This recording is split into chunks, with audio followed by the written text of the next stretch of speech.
Hello? Dion, what happened? I just had a whole network thing. Hold on. Okay, I thought I Dang. was tripping. Is everybody good? Okay, two Everybody here? for me. Yeah, Yeah, Bree, Bree, I'm Bree's straight. getting something. He's getting dogs. I just heard. Dang, I gotta delete that one. Ooh, dang, hold on. Ooh, What I got happened? active game I for had me. a whole network thing happen. Ah, we need to start them before something else happens. Yeah. All right, let's go ahead and start. But real quick, I'm gonna just do this one thing. I gotta resend my links to everyone. Like, kinda, Insurance papers say they have a locked garage, so you'll need to gain access from inside the house. I'm just hearing GTA. Crazy. Do not touch Someone just lay in. You need to get the. Let's wait to get it. Ding, ding, ding, ding, ding, ding, ding, ding, ding, ding, ding, ding, ding, ding, ding, ding. Dogs. Ding ding ding ding ding ding ding ding ding ding. You're not. We're not live, are we? Oh Yeah. no, Yeah, I we're am. live. We're live. Yeah, we're live. Hey, this is Call of Oh, Duty. Yeah, this is live, all Brianna. I right, literally just started. We're like 1 minute in. I just started it. all right, I'm like 10 minutes in now. all right. Do you have viewers on yours? Oh yeah, I got like 800 people. Nah, I'm joking. I'm joking. I'm I'm gonna joking. say 800 people. Crazy. Chill, Bros up there. Crazy. Mr. Popular. Popular. if I was up there right now, bro, I would not be here. Okay, bro, you ain't gonna do all Dang, that. that's You ain't gonna do all that crazy. I would Now, have me been. personally, I ain't taking the disrespect. Now, hold on. Bring Nah, that nah, back here, that's not cause what I'm saying. That's not what I'm I saying. forgot. I have to use I'm both saying of like them. I would have been streaming on the PlayStation. Oh, okay. I guess that works. Peace has been established. Let's see. I got Hollow Knight. Hollow Knight 6 song? Oh yeah. Yep, I got that. What Nice. song? You said sick song. I said Silk song. Oh, you said sick. I'm so sick. Infected? Where I Sick of live? you, Dion. I'm sick of you, Savannah? man. Where? Delta? Blood of tears. Miss me with that. We still. I'm so sick. Not a game member, you're a tourist. Dion, you're a tourist. Forest. Why can't Did you ever heard of? Alright, real quick. Alright, let's go ahead and get started. So, um, hopefully I don't have any network issues again. Alright, welcome to the stream, everybody. Hi. How's everybody doing today? How's everybody doing today? Chill. Nice. I'm sorry. Um, so we have a couple of topics, obviously. The main one is obviously, the main one, I chose out. I just realized I said the main 2 times in one sentence. Um,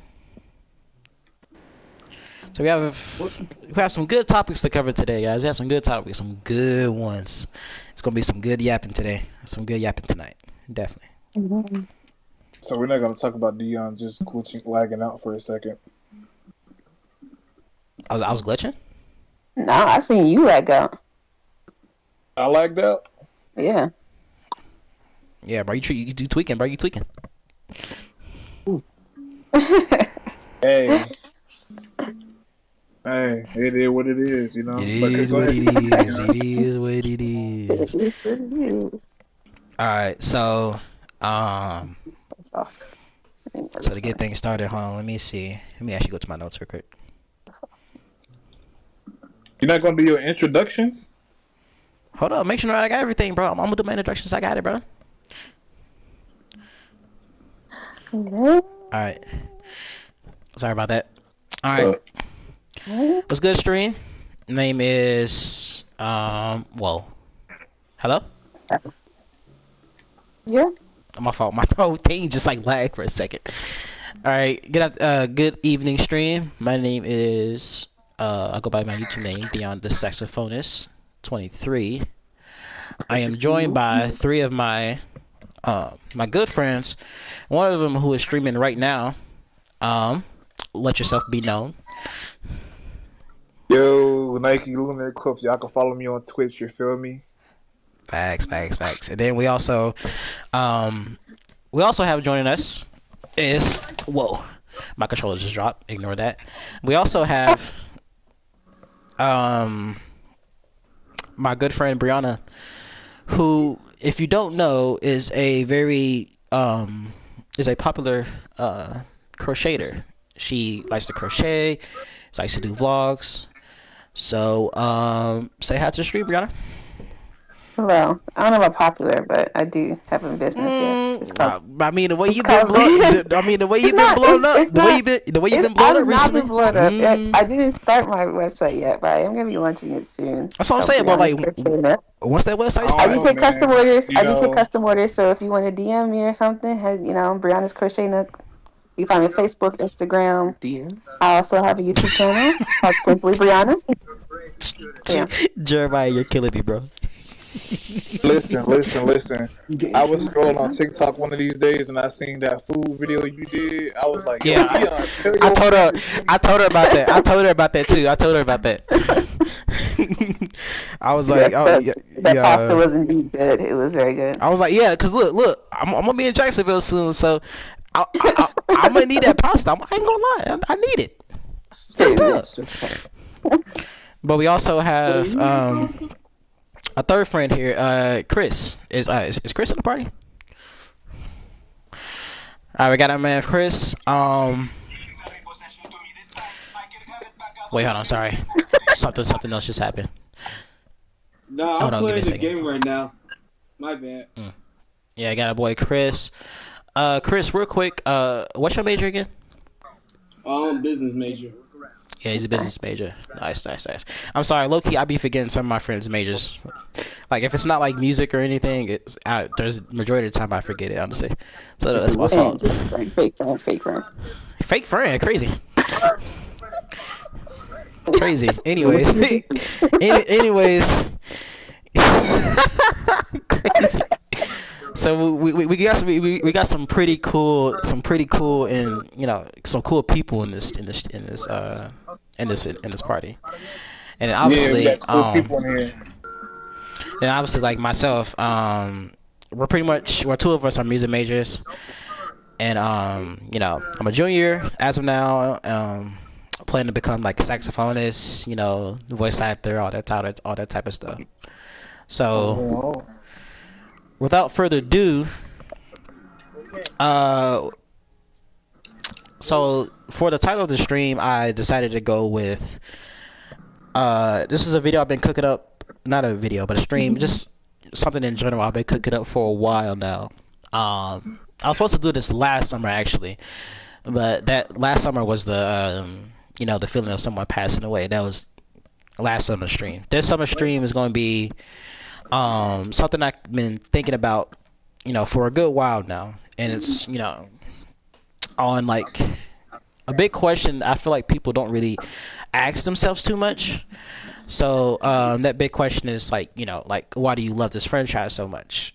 And people, when you ask people that, you can answer it like simply, like you love it because of this, and that. But I feel like people didn't really haven't really delved deep into it. So that's what I plan to do with these three wonderful individuals. And yeah, whose mic is? Huh? Okay, if you have something going on in the background, I'm gonna need it to cease. not wait, hold on, not cease, but like turn down like zero. Just no, I mean you yeah, just turn it down. Just yeah, that's all. Sorry, I don't mean to be rude. I'm just keeping things consistent. But what the what was that? So the main question I have, for this stream is why do you love this franchise so much, along with other topics that was I have another topic that was chosen by me, and then my friend, good old buddy, Tyler here has two other topics that he wants to talk about. And then Chris also has like four, and then Brianna is basically joining in with the talk about like the favorite franchises and stuff. So we'll get things started here. So how this is gonna go is everyone already has like the franchises they want to talk about, right? Yes. Yeah. Yeah. Gotcha. All right. So what we'll do is to really answer this question, honestly, we'll be going through these bullet points that I wrote down. So number one, we're gonna be talking about the era the show or the movie came out, because I feel like this is also important because like it makes sense. Like, if it was popular around the time, it had a reason to be popular around the time. Number two, behind the scenes of how it came to be, or interesting facts. Like little like did you know about about this stuff. Number three, even if it's a simple show or a movie, something that's like very straightforward. Like one of the ones I'm going to mention is Transformers, because I mean it is simple, straightforward. But we'll talk about like what makes it iconic every time it gets like a new series or a new movie or something.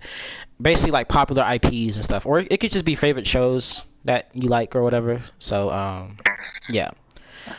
So we'll talk about what makes it iconic every time it gets a new movie or something like that. Besides like the fame, of course, because like we get that these franchises are famous, but like we want to know like why certain franchises, like when they have these extra movies and TV shows, what makes like the audience want to come back for more, basically.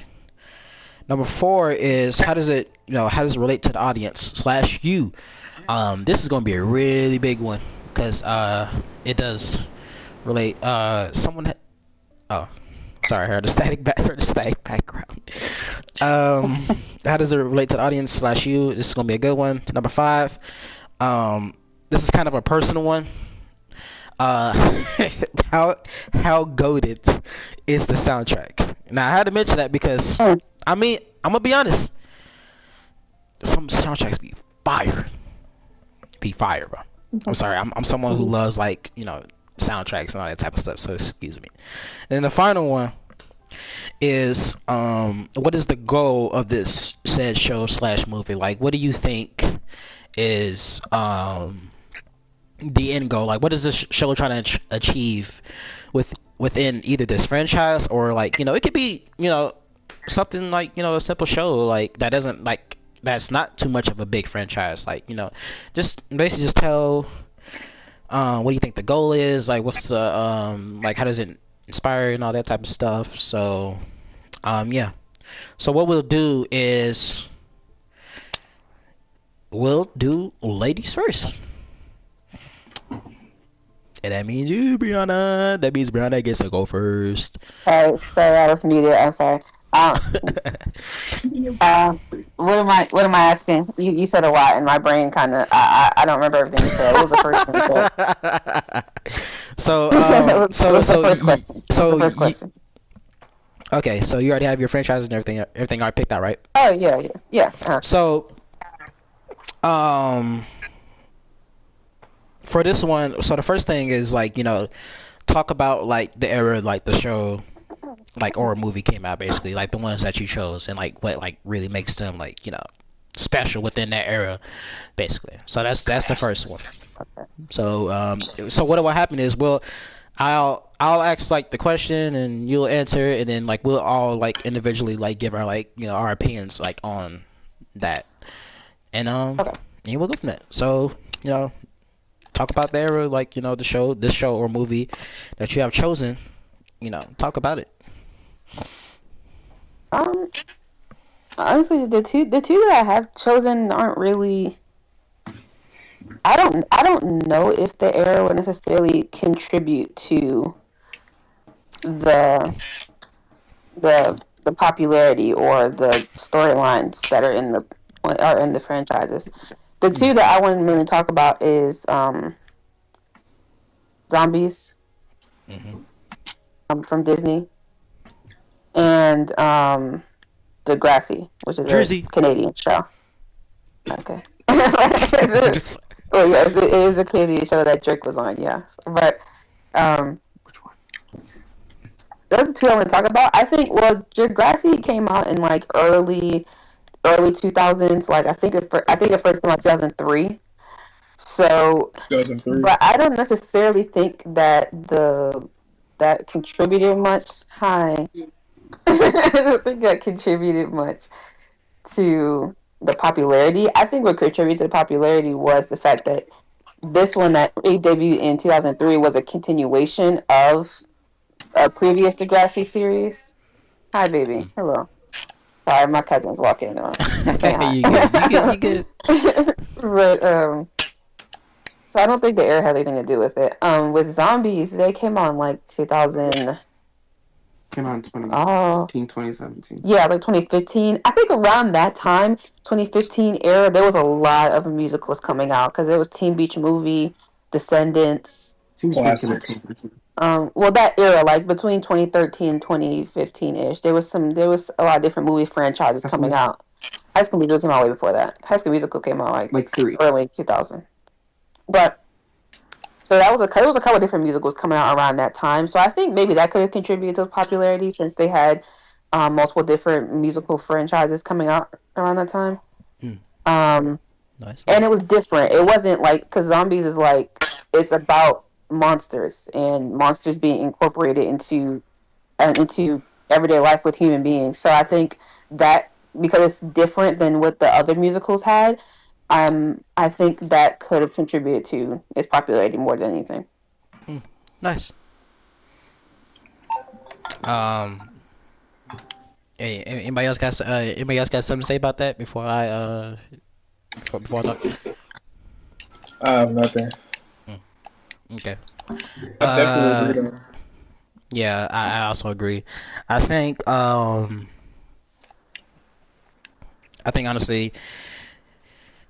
the fact that zombies came out around the time, because it was kind of crazy, because I already told Brianna this, but I didn't hear about zombies until like Zombies 4, which is actually kind of crazy. But I think in my defense though, around like the mid 2010s, the mid to late 2010s, that's when I stopped watching Cartoon Network, Disney, and Nick shows.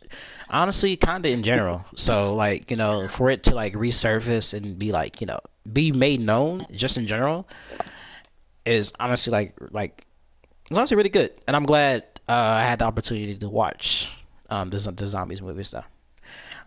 They were great. Now to the number 2 part for you, Brianna, is number 2 is behind the scenes. So what can you tell us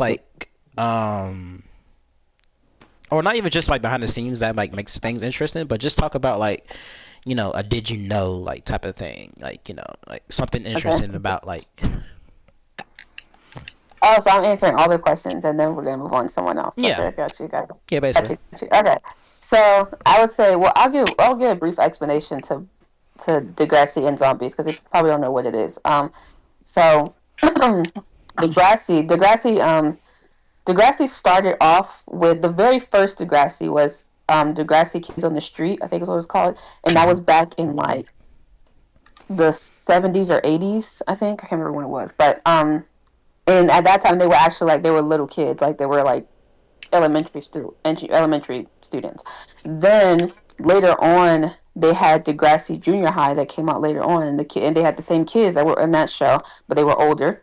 Then they had Degrassi High that came out, and the one that I'm talking about really is Degrassi Next Generation, which is the one that came out in 2003.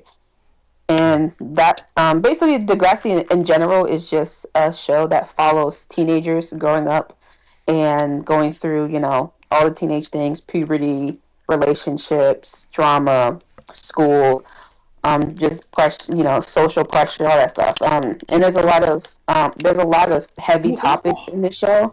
That's why I really love this show, because it talks about a lot of heavy topics, even though there are teenagers in the show, but they talk about things that people actually go through and deal with, like like abuse or relationship troubles or different. There's a bunch of different pregnancy, abortion. They have so many different. There's so many different topics they talk about in the show through all of the Degrassi series that they have.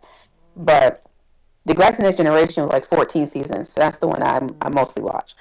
So that's why I remember that one the most. But so that's Degrassi. Then you have Zombies. Zombies. Their first one's initially about this girl named Addison, and it's her starting high school, and in this world, they're in the place. It's called Seabrook. That's just the town that they're in, and they have zombies because there was some. I can't remember. They tell the story so many times, but I still can't remember it fully. It's basically some type of like serum, like lime juice serum, spilled in a factory one day and turned a bunch of people into zombies. And so they separated the zombies from the regular humans and kind of castrated them away from society. But in the beginning of this movie, the teenager zombies were actually getting a chance to go to the regular high school. So that's what they were doing. The movie is basically just about humans accepting the zombies and not seeing them as monsters because they really weren't. They were just zombies, but they're not zombies. They're like brain dead. They're just like human beings, but they're just not human beings. But the main guy, his name is Zed. He's a zombie, and he ends up falling in love with Addison. They get together, and that's basically what the movie's about. And and the movie franchises basically follow their story and other storylines as well, and introduce new monsters and all that stuff. Nice. So yeah, but dang, my fault. I was trying to explain. What's the question again? Background stuff, right?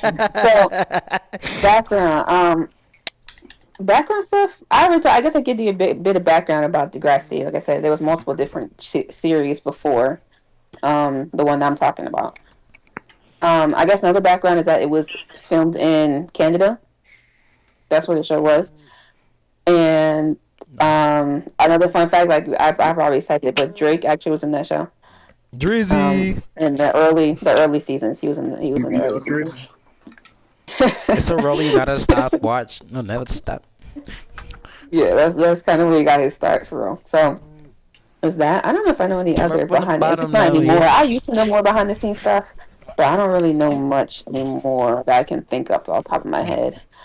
With zombies, I don't really know any behind the scenes stuff either. I like zombies, but it's not one of those series that I like did a deep dive into. Now, if it was like Hamilton, I could go on about Hamilton, but I didn't pick Hamilton because Hamilton's not a franchise, so that's why I didn't bring that in. But yeah, I mean, technically, yeah, it's not technically a franchise, but you can.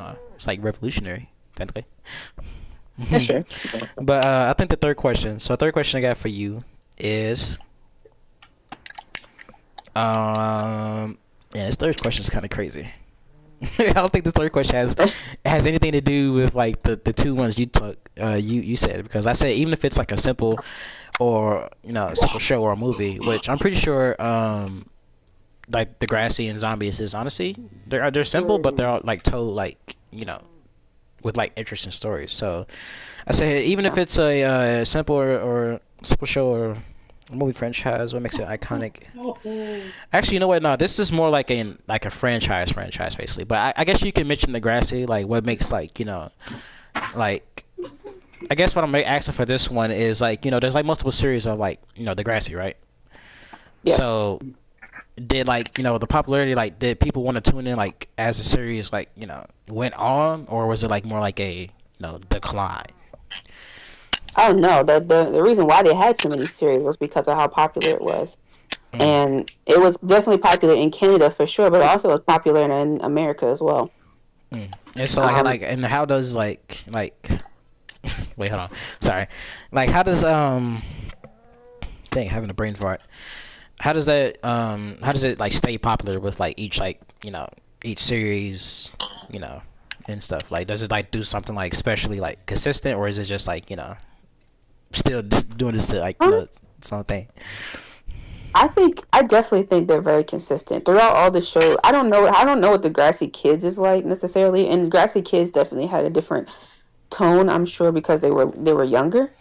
And I don't think it necessarily focused completely on the kids at the time. I think there was adults in that show that they focused on more, but I don't know. I haven't watched that, but still, I think from Degrassi Junior High, Degrassi High, and Next Generation, and they also have Next Class too. That's another one too. But Mm. through all those series, they're very consistent in how they tell stories and how real and raw that their stories are. It doesn't feel forced. Like the characters don't feel forced. The storylines don't feel forced. They're very natural and they intertwine with one another, and you become very invested in the characters and their stories. So I think that's something that's very consistent with them, and that's something that drew in, and I'm pretty sure it drew a lot of people in, which is why it was so popular. Nice, nice. Then the fourth question I got is, oh yeah, also just in case, Tyler and Chris, if you have any opinions, like, just like, just in case, just like butt in. So, All right. okay. Okay. The fourth question I have is, how do these, like, how does it relate to you? Basically, like what makes this, like, these shows, movies, and stuff like that you chosen relate? Like, how does it relate to you? Yeah. Well, Zombies relates to me because I just love musicals. I've always loved musicals. Um, like I said, Hamilton, High School Musical, I am not throwing Hairspray, away my shot. Dreamgirls. Sorry. Yeah. I love musicals. I just love the whole idea of telling a story through not just like scenes and dialogue, but also through music as well. Because I think that adds another layer to it, and I think that's harder to do, to tell a story um, through a song, but also make the song catchy and relevant to the story. So Nice. I really enjoy that. So that's why Bet on it, Zombies bet on it. is Sorry. is what's the word? Not relatable. I guess relatable to me. Um, Degrassi, like I said, with the storylines and the just how real the characters feel, definitely connects with me as well. Like you'll have those characters you really like, you have those characters you hate, you have those characters you're not sure about. You'll Mm. be like you'll watch the show and you'll be like, girl, don't do that. That's stupid. Come on now. And then you just you feel it, and you sometimes you'll cry, sometimes you'll be laughing, you'll be mad, it'll be all types of feelings. So I think that show definitely is very engaging, and also some of the storylines I could relate to as well. There's some plus size girls that have been on that show that have talked about body image. They talk about body image a lot on that show. They talked about sexual abuse on that show, which I can relate to. They talked about um, just various emotions and situations that teenagers go through and young adults go through. Because they also have a period of time where they follow the kids in college too, so they do talk about that as well. But Nice. um, so it's really I guess innovative is the word. I think that's the word I'm thinking of, and it's very relate. I can be relatable to anyone. I feel like 'cause I feel like there's so many different characters in that show that you can find someone in that show that you can relate to. That's what's up. That's what's up. Also, Brandon, yeah, my friend Brandon here in the chat. He said also my shot from Hamilton was in apparently it was like in some like it was in Boston Crusaders 2019. It was actually kind of crazy. Represent, represent. Um, uh, this fifth, I don't think this fifth one relates. Actually, you know what? Actually, it does. Never mind. Hold on. What was I saying? I was going to say this fifth one doesn't relate to, like, that. But I was like, hold on, you got a whole musical in your hands. Nah. So the fifth question is, how good is the soundtrack? Now, Oh, ooh. don't do that. Now, Don't do I that. will say, in terms of, I mean, me and Brown already had this talk about, like, our opinions on zombies, the soundtrack, which is honestly, I would say it's fire, but we did say while it's not as like as great as like previous like iconic like Disney like musicals like High School Musical and all that type of stuff. But I think for what it did, or at least what it was trying to do, I think it honestly succeeded in that. So for us, Brianna, honestly, just tell us how goated is it? Just tell us about it. I personally think that Zombies 4 has the best soundtrack, Agree. hands down. It's just banger after banger in that movie, bro. It really is. Like, I'm pretty sure I like basically every single song on that list. And that's the main thing for me that pulls me into musicals as well. It's just the music itself. And if the music is good, then I'm more likely to be more interested in it. Now, That's facts. in the first one, I was more attached to the story than the music in the first one. The one song that I did like from the first one was "Someday," which is kind of the theme We for could be Addison and Zed. ordinary. And it's like, yeah, it's like the love theme for them, so it makes sense, and it is a really good song. It's a pretty beautiful song too, like the message behind it, and that they bring that song back a couple times throughout the other movies. Mm-hmm. But I think so. Zombies is not necessarily like the first one. Necessarily my favorite soundtrack. I would say 2 to try. I was thinking while I was doing my notes earlier. I was thinking about it. I was thinking that 2 was like my least favorite out of the whole thing. But I think the second one's actually my second favorite under Zombies 4 because I actually really like more of the songs than I thought I did. There's more of the songs I actually like. Zombies 3 necessarily not. I mean, Zombies 3, it's cool.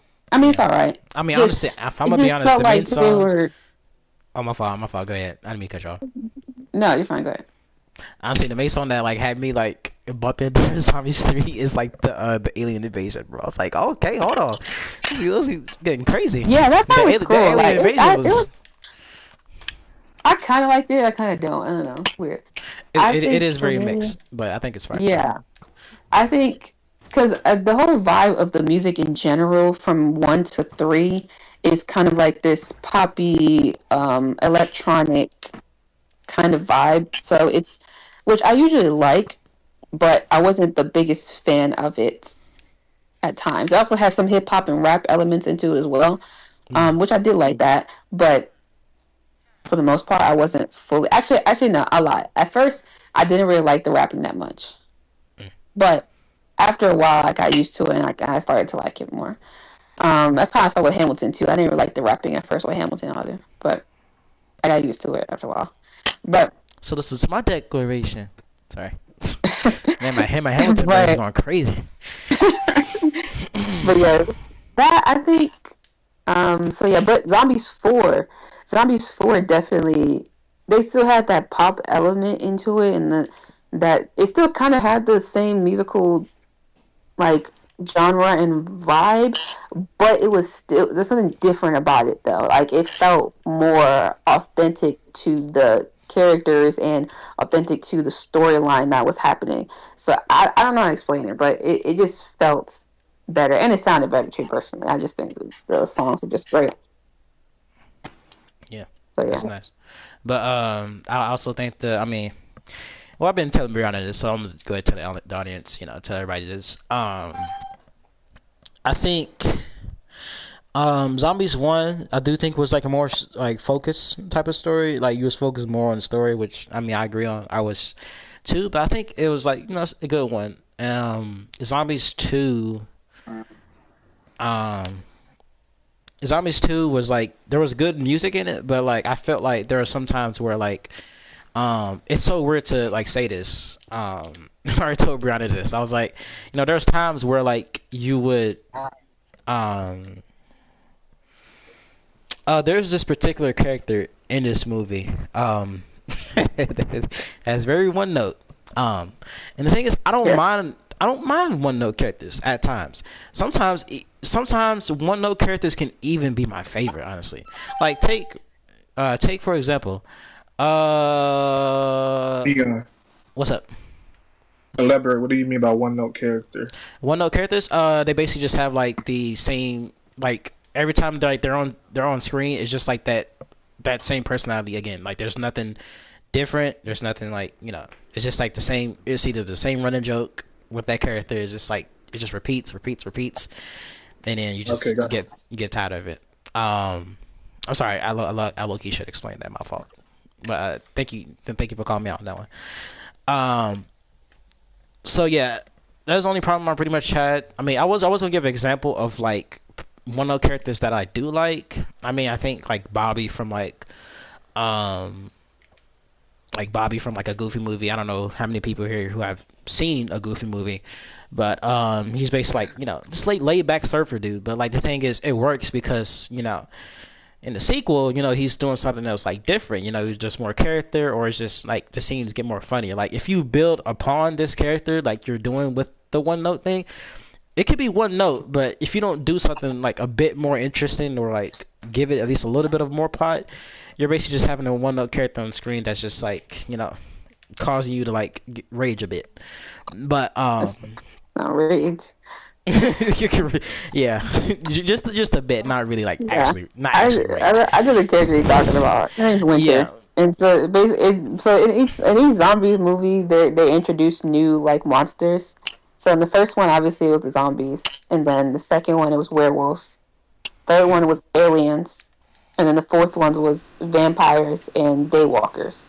Which daywalkers are like daywalkers. They like harness power from the sun, and they can shoot fire out their hands and stuff like that.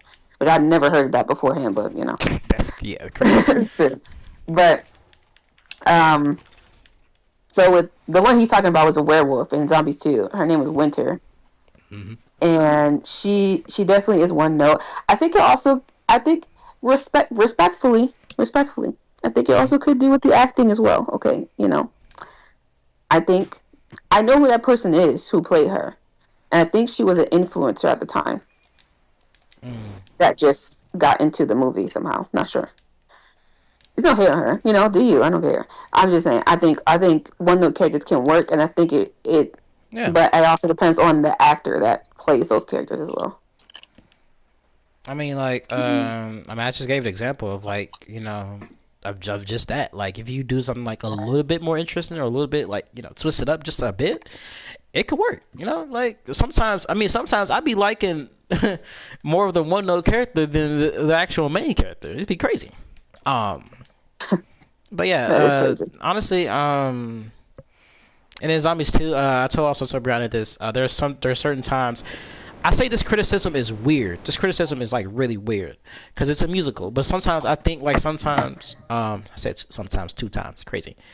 I think it's weird that at times, like they would be like moving the plot along, and like it would be moving like how a musical should move. But sometimes it'd be like, oh, we could have used a little bit more dialogue, between the characters, and then you burst out in the musical. And I get that the musical, like, the point of it is to explain the story, but sometimes I feel like, when you break out into that, like, not necessarily out of nowhere, because, like, musicals, I mean, anything can happen. Like, you could just be, like, literally in a bathroom, just, like, brushing your teeth or something, and you just break into a musical. But, am I wrong, though? Not wrong, by the way.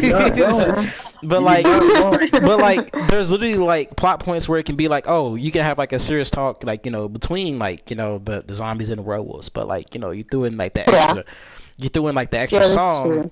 You threw in the extra song, and then now like the dialogue kind of doesn't go anywhere. But they improved that on Zombies 3. Zombies 3 was also a good one. But the main one, honestly, I want to get to is Zombies 4 because I mean it's just like Brianna said, it's the best one Zombies 4 is overall. goated, bro. Zombies 4 is so I think the good. reason why Zombies 4 works is because even though you can pretty much guess what zombies like every time they come out with a sequel, you can guess what they're gonna do. They're gonna introduce like some new like new monster, new something like this. But this one worked. Because I mean, first of all the songs was honestly goated, and then second, why it worked is because I feel like musicals like Zombies was like finding their footing basically. Like I feel like they had songs that can hook. They had songs that can, like in the first 3 they can hook you, but can it hook you as much? And so that's when Zombies 4 came in, and then like the songs actually they really hook people. So honestly, I think that honestly works like really good. But yeah. I also think that with Zombies 4, I think the new characters that they introduced had a lot of dynamics to them. Like they Yeah, were very dynamic and well-rounded characters that developed throughout the story, and they weren't one note. They weren't none of them were. I don't think any of them were really one note.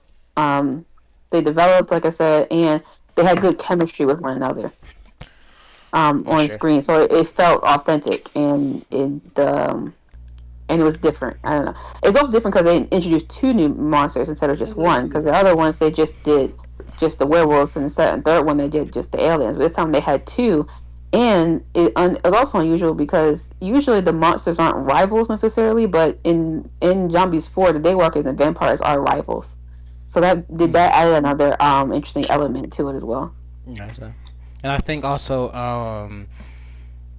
the whole thing with these, like, with like the you had your Daywalker girl and your like, vampire like boy and stuff, like having these like, like these visions, like, about, like, been dreaming about each other, like, even though they haven't really Yeah. met. So like, you have like interesting plot points like going throughout the movie, and then like I think honestly just seeing like the Daywalkers and like the vampires working together, like I was watching this with the Brianna, and I was just like, no, I was feeling like happy and stuff. Like I was like, this is like basic. This is literally like, good old like Disney, like, two rival teams like working together and stuff. But somehow I just felt like excited. I was like, oh, I don't know, it's like everything's just like moving.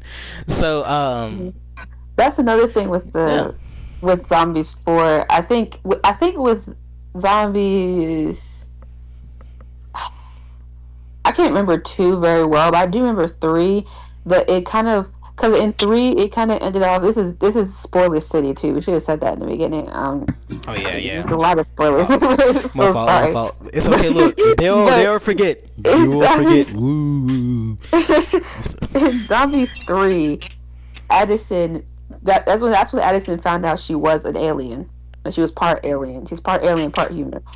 But that's what she found out she was, and she ended up going.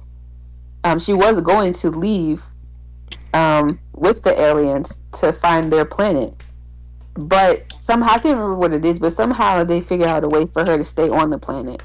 But it was just the way that it happened. It felt very quick, and like it kind of happened like the last 15 minutes of the movie or something like that. Like it Yeah. didn't feel very like triumphant like ending in a way. Yeah, like And Zombies 3, I like can't remember Zombies yeah. 2 either, but I feel like I think Zombies 2 had a little bit more of something. I think Zombies 2 did, but I think Zombies 3 just didn't give a very completely satisfying ending for me, at least. I think that's Yeah. why I would say it's not my favorite movie, but I still like it. I still will watch it.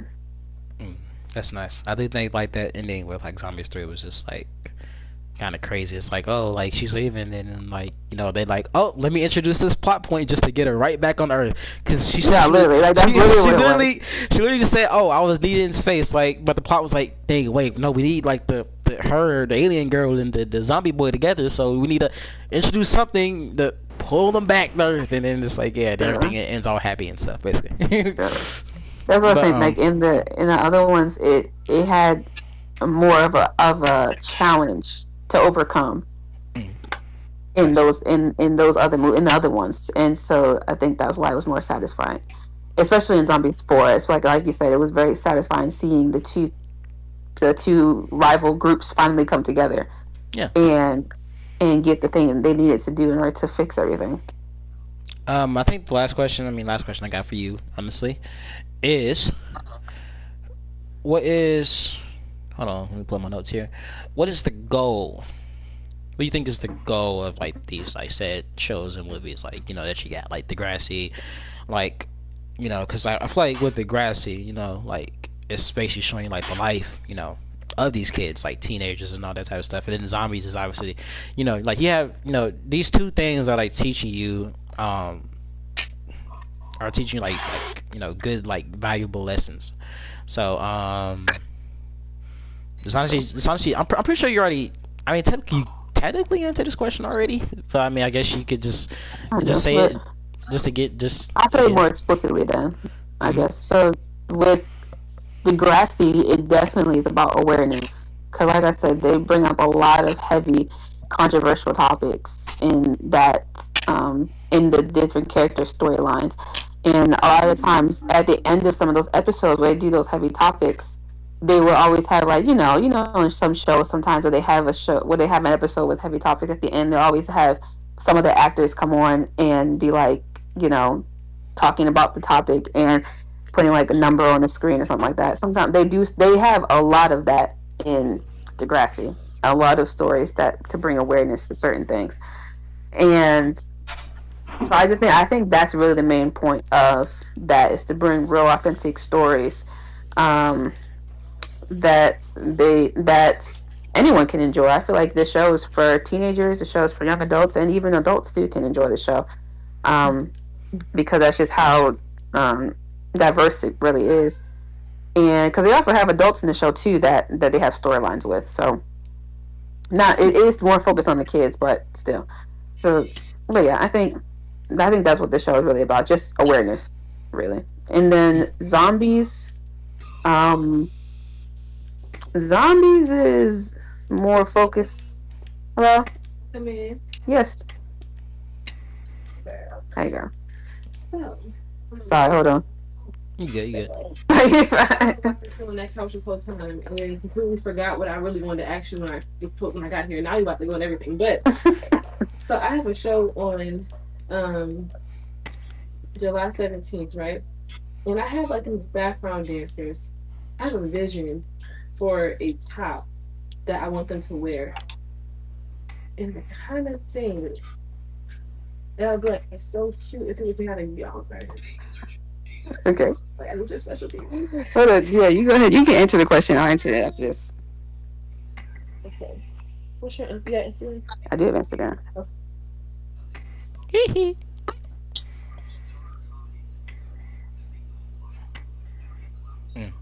But yeah, Brianna, you already you done with your with the answer the question?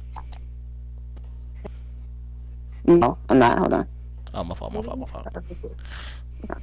A yarn kind of like headpiece.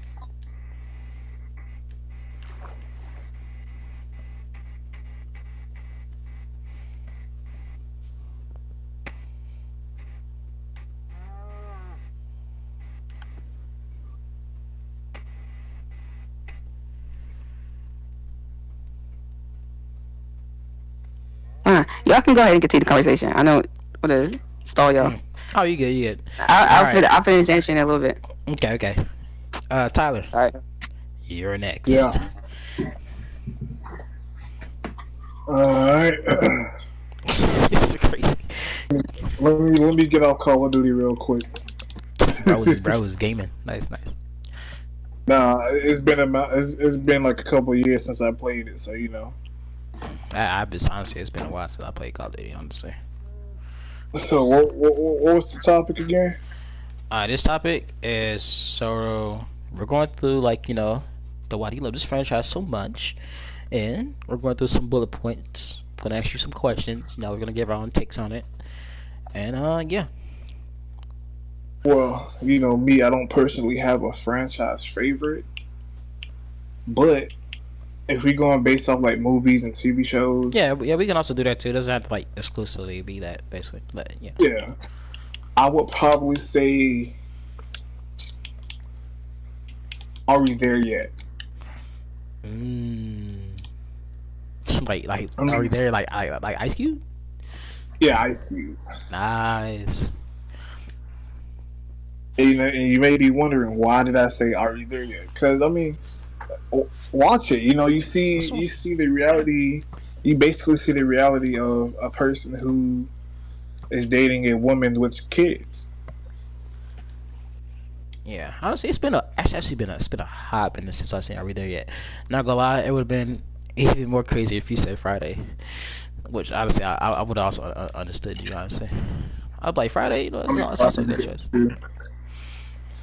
But I don't really watch. I haven't really watched Friday enough to really be giving my thorough opinion on Friday. What? I watched, yeah. Chris with the what? He's like, what you mean, bro? What you mean? Listen, Crazy. This is not my cup of tea. It's funny, but it's just not my cup of tea. I'm back. I'm sorry. Debo. I'm glad you just not coming back. Anyways, Brianna, but yeah, just I'm get gonna on say, with are you. we there yet? Though? I'm sorry. Someone walked in. Me. It had it. Yeah. Go ahead. I'm listening. Mm. And you know, are we there yet? It's the GOAT.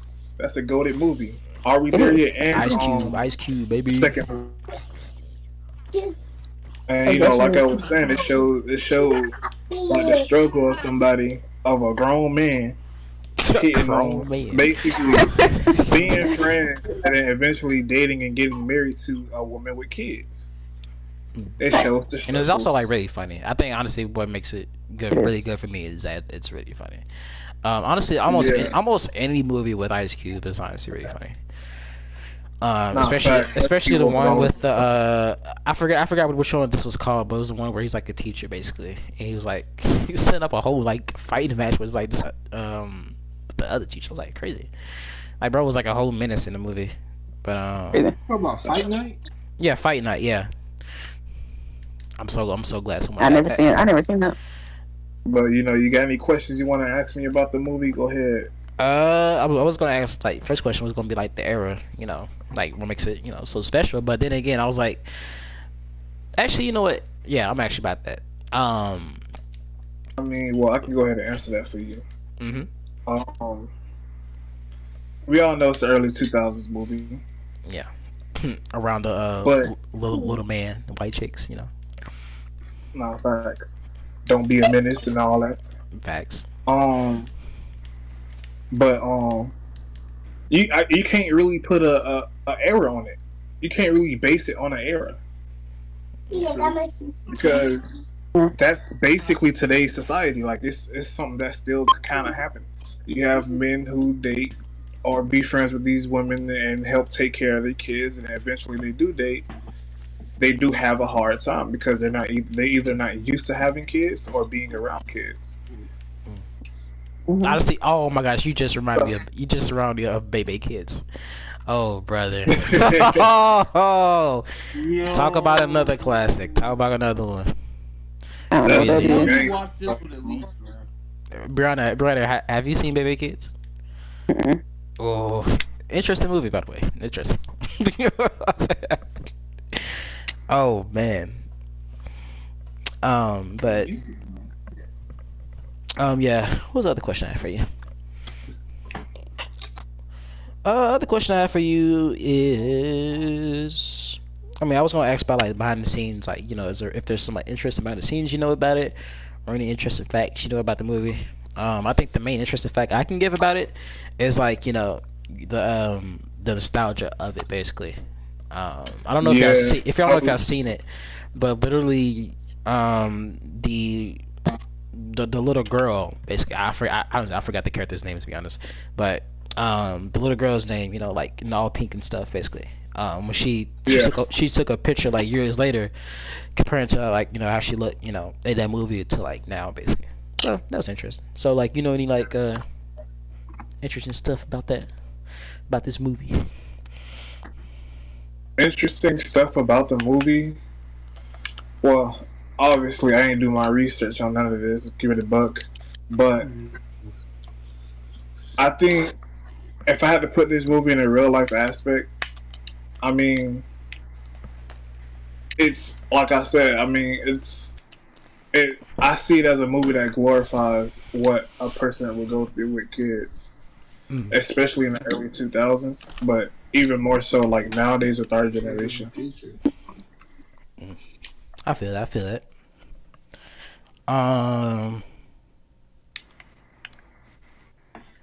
I was gonna ask like how does it relate to you, but I'm pretty sure this.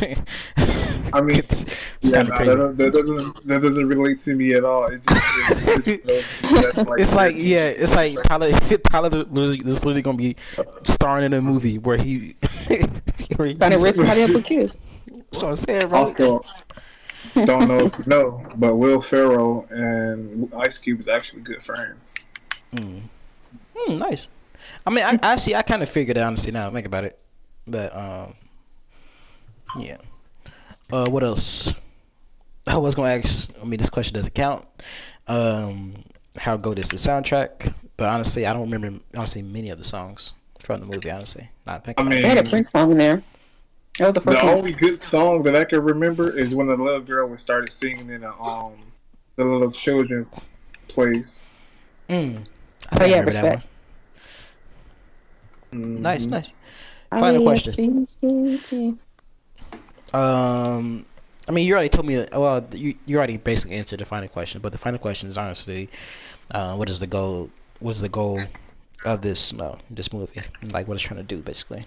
But I mean, Oh yeah, yeah. basically, I already answered that. basically already answered I that. mean that movie is like one of those movies that really don't have too much going on. It's very simple. It's not really over the top dramatic or anything. Mm. It just like I already said, it just shows what it's like to be basically a stepdad.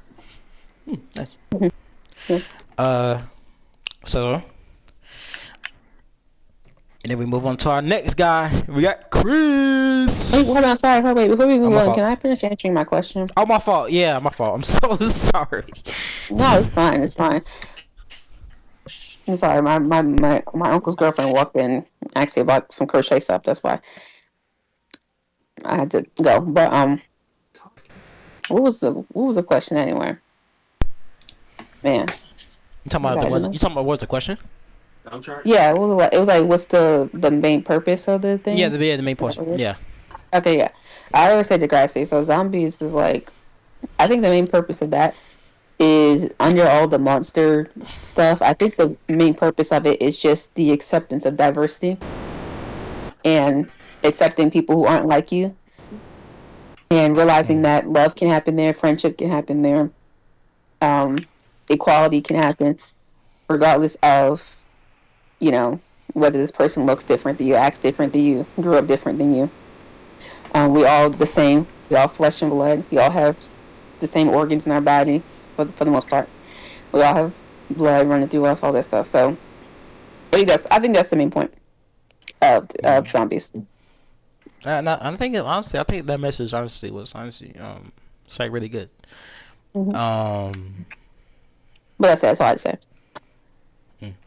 Okay, nice. And we move on to Chris. Christopher Robbins. Oh my God, it's Christopher Robbins. I got 4 things to. Alright, man. I'm in the acre tree with cool and stuff, man. Shit. Alright, I got like 4 things, but my main thing will be SpongeBob. Ooh, Nice. that's crazy. You know what's crazy about this one? Me and Brown, I had this conversation previously, man. We talked about how Did we? SpongeBob was, huh? Oh yeah, we did. My fault. Yeah, we we did. yeah, Bro was about to start SpongeBob. talking for him. Well, I'm sorry, my bad. Go ahead, Chris. Go ahead, Chris. Okay. So, you already know, like, SpongeBob is, like, pretty much one of the biggest franchises when it comes, and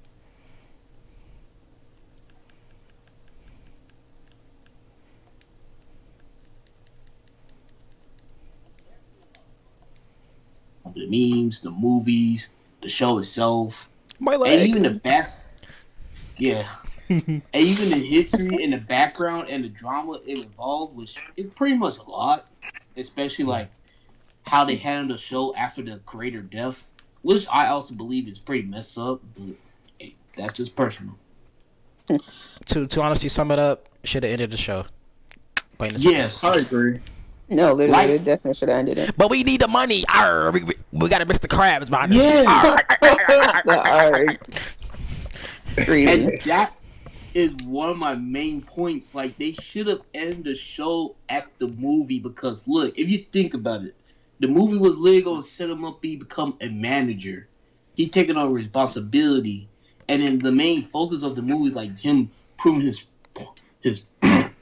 point, his service to the world, like showing the world what he is, while the world just showing him like you just a kid, and he over here like, no, I want to be a man, and then he go on a grand adventure, and then he just realized, hey, fuck Aldo, I'm really who that, I'm really him. And he just became a whole fucking wizard and just play a whole guitar like nah, nah, nah, nah. Like, And everybody just literally, like, Goofy Goober, yeah. bro. Goofy Goober. Yeah. I'm gonna take over. Rock. Which movie is that again? Huh? Which one? Which one is that again? That was the first one? that's from the first movie.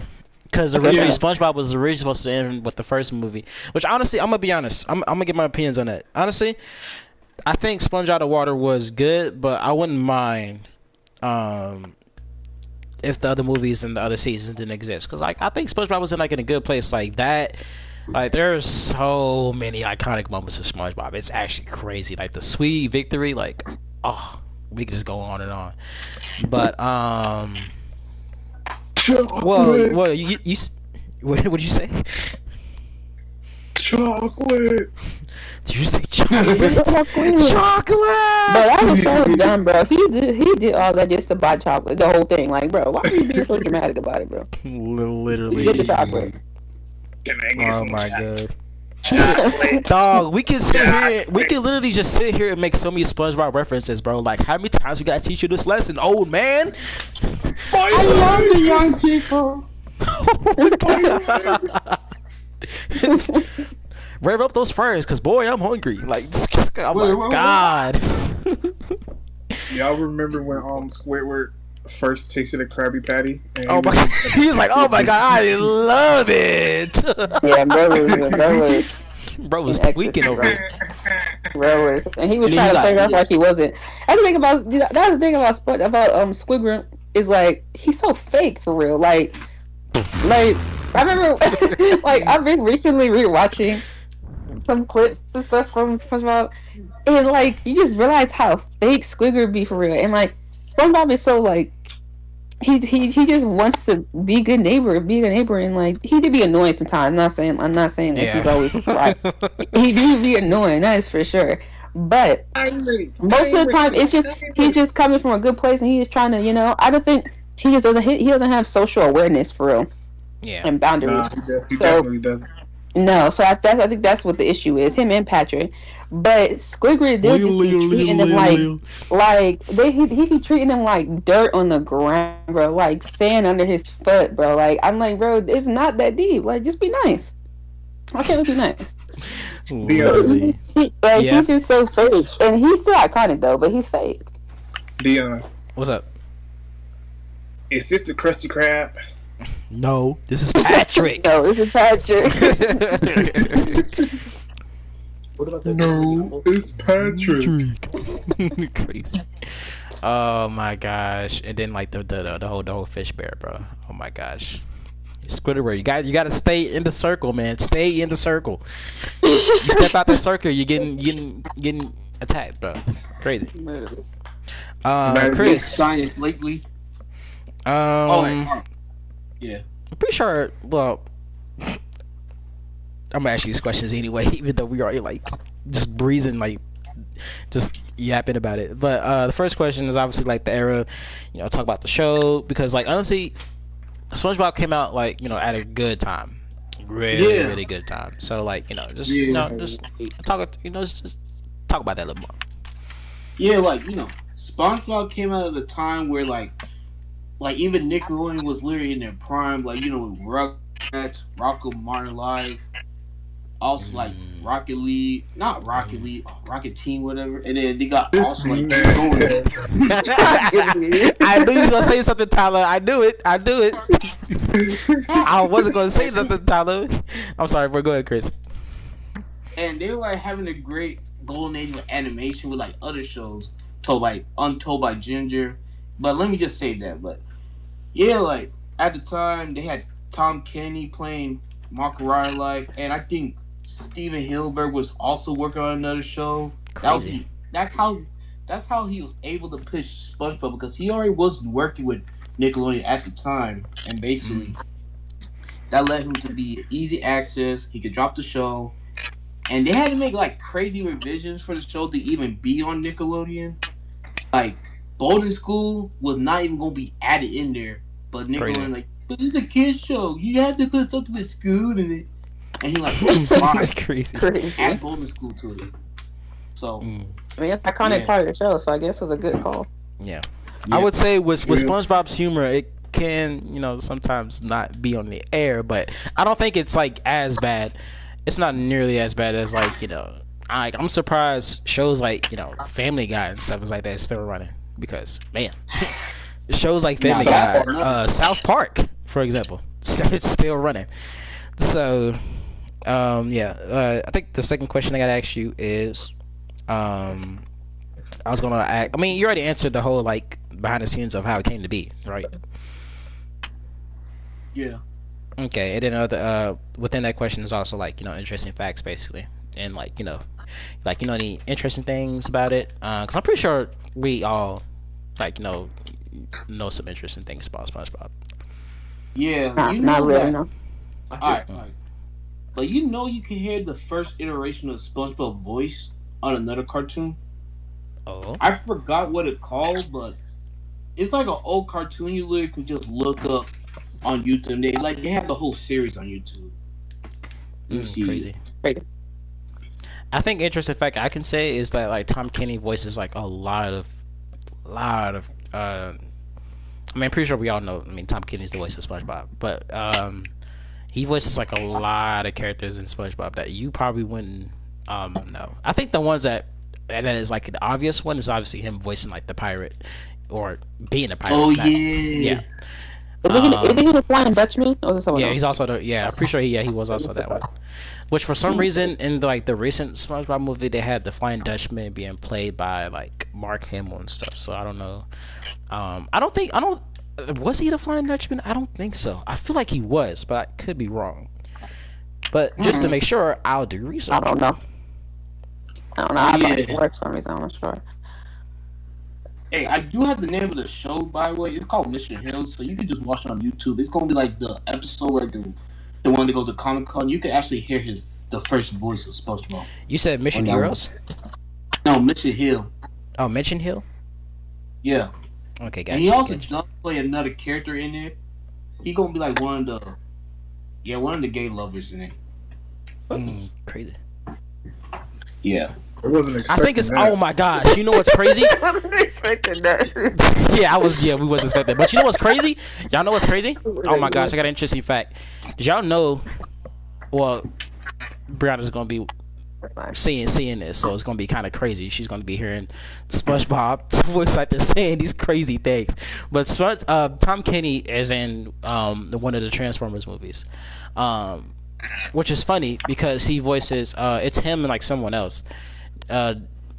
He voices like someone who says he's voicing a Transformer that says like not so good things and like a couple like bad words. So yeah, so if you're interested in see like what would happen if Tom Kenny what if SpongeBob said like some bad words or said something like this, then like watch. Does he sound like SpongeBob in the movie? Kinda. You could kinda. Honestly, the thing with Tom Kenny is that you can kind of like hear. It's like one of those voice actors like where you can point out a bit, because like they have that range, but you can also hear like that how do I describe it? Yeah, like you it's like one of those like you can tell like it has that very like you showed me like clips of him and doing other characters, and you can hear it in that. So yeah, I get you. So yeah, that's like an interesting fact. He plays one character in that live action movie, then he plays like another Transformers character in like in the animated series. But I think Tom Kenny's great. Honestly, I think the whole cast is great, iconic. They're so iconic to the point where they even did like a whole like live action thing where it was just literally themselves, which I'm pretty sure all of us have seen.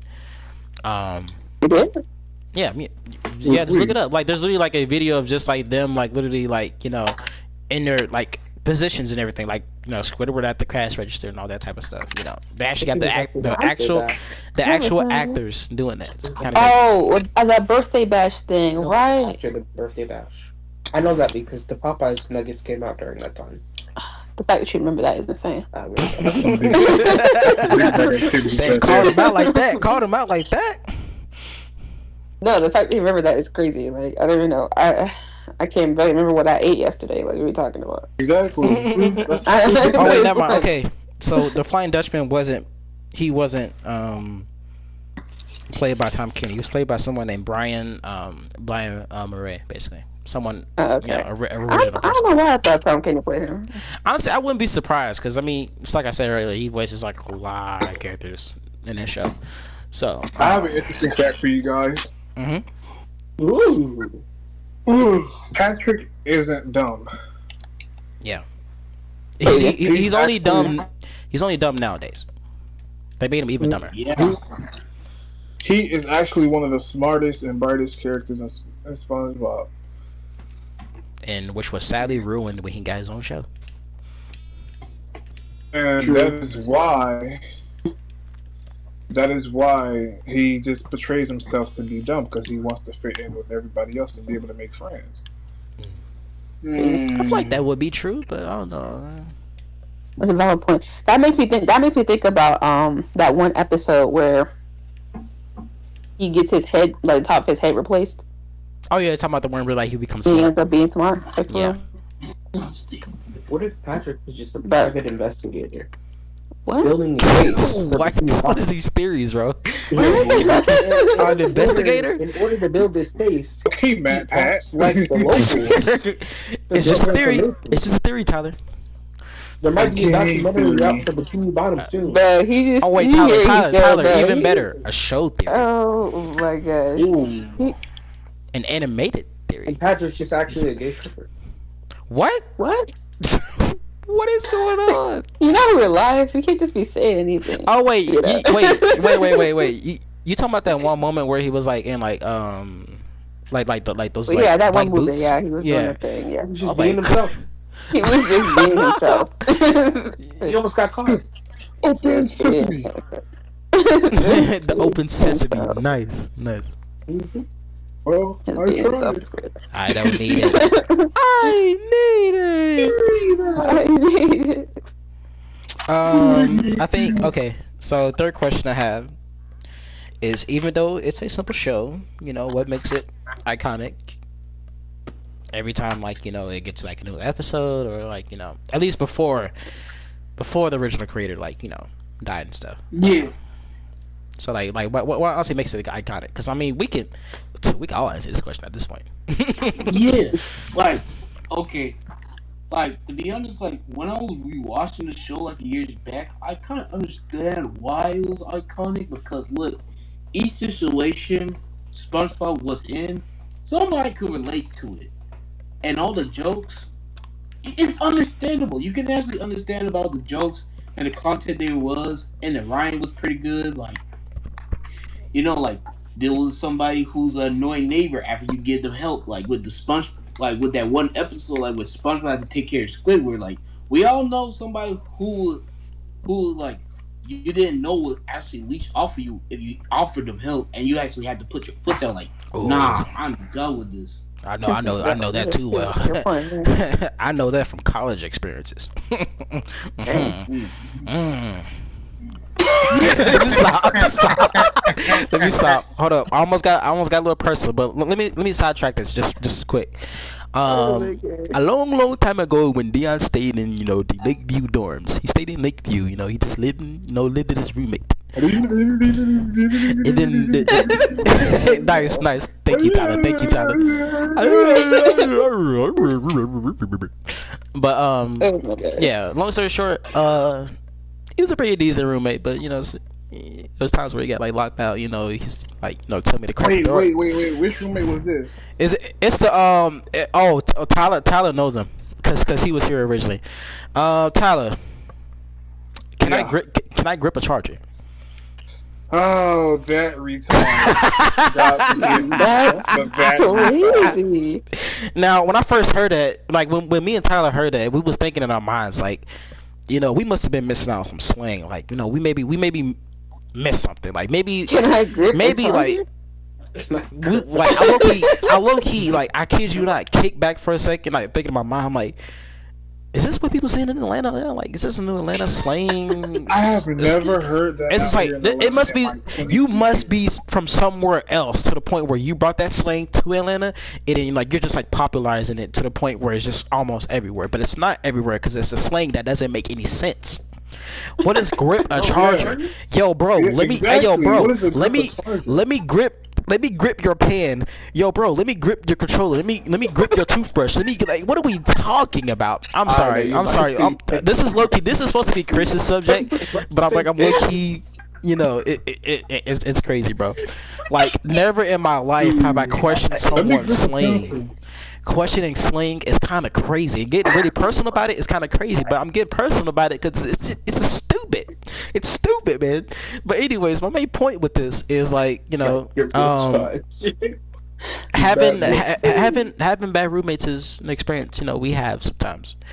I think the only one who honestly really hasn't had this experience is honestly, I think, Brianna and Tyler. Oh I my think so. goodness. Yeah. I mean, No, bro, that's not pretty I had what's his name as my roommate. Who? Dion, remember the dude that, him and his friends got drunk in that dorm room and he tried to jump from one bed to another? Oh, you're talking about, oh, damn. Hey, you talking about Curtis? Yeah. Dorm stories. She name dropping. She name Oh my dropping. god, man! And then he came live with me. Bro, Get off he me, was my you roommate leech! after y'all. You're a leech. Get off me. Let me get this up. Don't name drop people. Name dropping the drama is crazy. I got the video still. I have the video still. Literally, I still have the video. Crazy, but Hey, blur that name out, man. Blur that name out. yeah, we'll it's okay. Look, bro, we're a whole hour and a half in here, bro. We'll be fine. It'll be fine. Anyways, moving on to more important topics. My fault. Deep side just now. Deep side. Crazy. Wait, I do have one more fact. I do got one more fact though. Uh-huh. Let me just throw a little fact real quick. You know, like even though it's like a big old show, everything's like pretty much almost recorded, right? Almost recorded. It sounds like surprisingly it have a lot of lost media along the way. Like it could be like a few lost bumpers, but there is one alleged lost media. They said they do have the full copy of like the Sailor Mouth uncensored, but it's like an urban legend or whatever. I've heard that. We'll never get to see that. So you I've heard that. Crabs is Also, another this one more fact about SpongeBob. You know the island of SpongeBob is actually based on Epstein Island. Oh. Yeah. Yeah, it was I like feel like I knew that. Right? Crazy. That's crazy. I mean, you probably knew that already, but for the viewers who didn't know. Because they've taken. Why you got her like that? Because they took clothes off. Why? All right, Chris. I got a. Hold on, what's it? I got a fourth question for you. No, dos, tres, cuatro, cinco, seis, nueve, Unos, dos, tres. Yeah. Uno. Who was that? What did you say? Uno, dos, tres, cuatro, cinco. Pinche pendejo. Y dame, tú eres. Tú eres. Colo.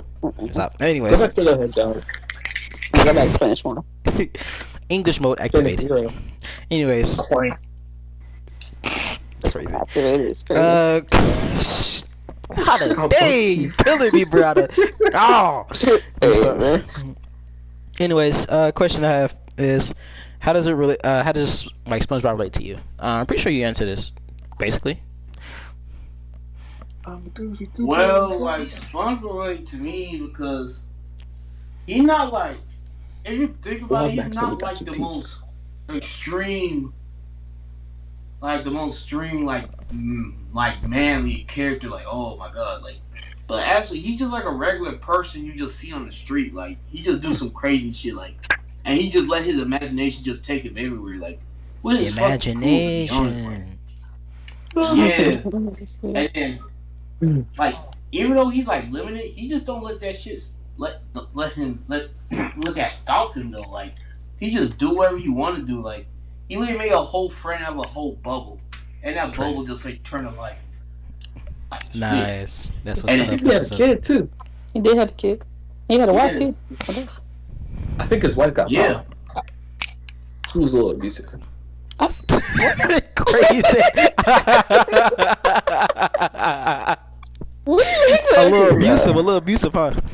What are you talking about? Anyways, hold on. Let me get to the second to last question. Yeah. How crazy?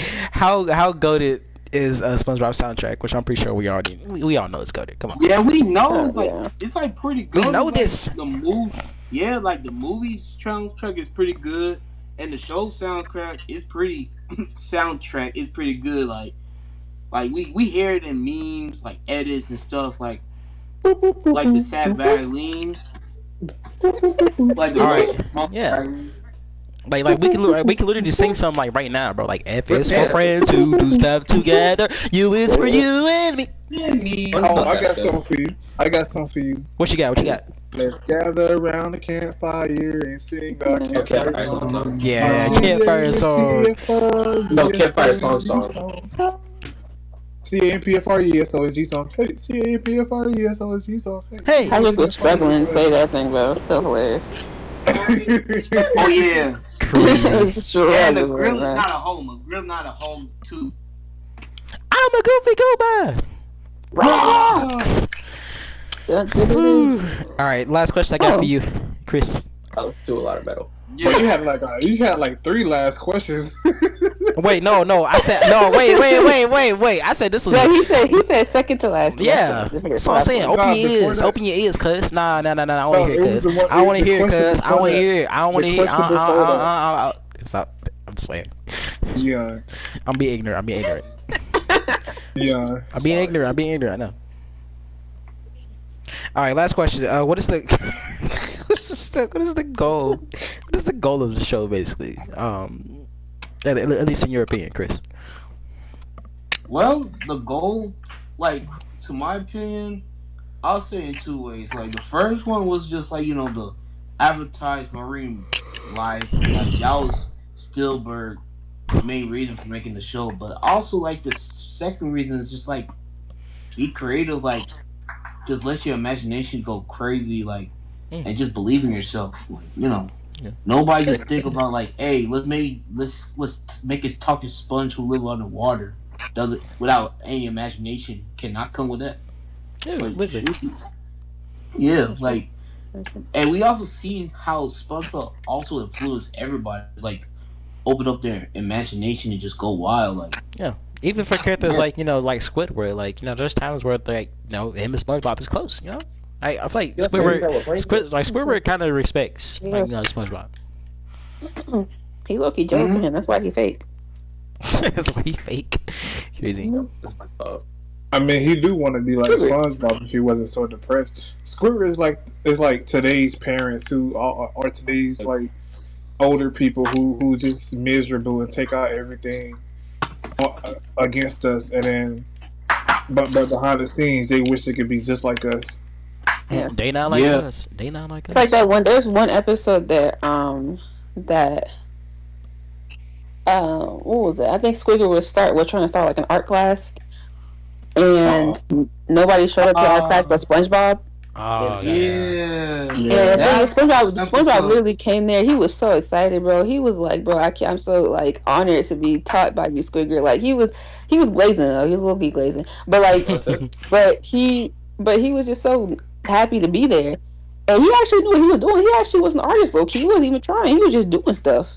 That's why he was mad. And then Squidward was just pissed. He was mad the whole time. He was over here dogging on SpongeBob stuff, saying this is trash, bro. And it wasn't even trash, but he was just saying it was just because he was mad that he didn't do it. Oh. And then it was just sad because SpongeBob believed him. But SpongeBob was like, "Oh my gosh, you're right. It is trash. I'm not worthy to be an artist. Like this is." And it was so sad. I was like, "Dang! Like why are we doing this?" Literally.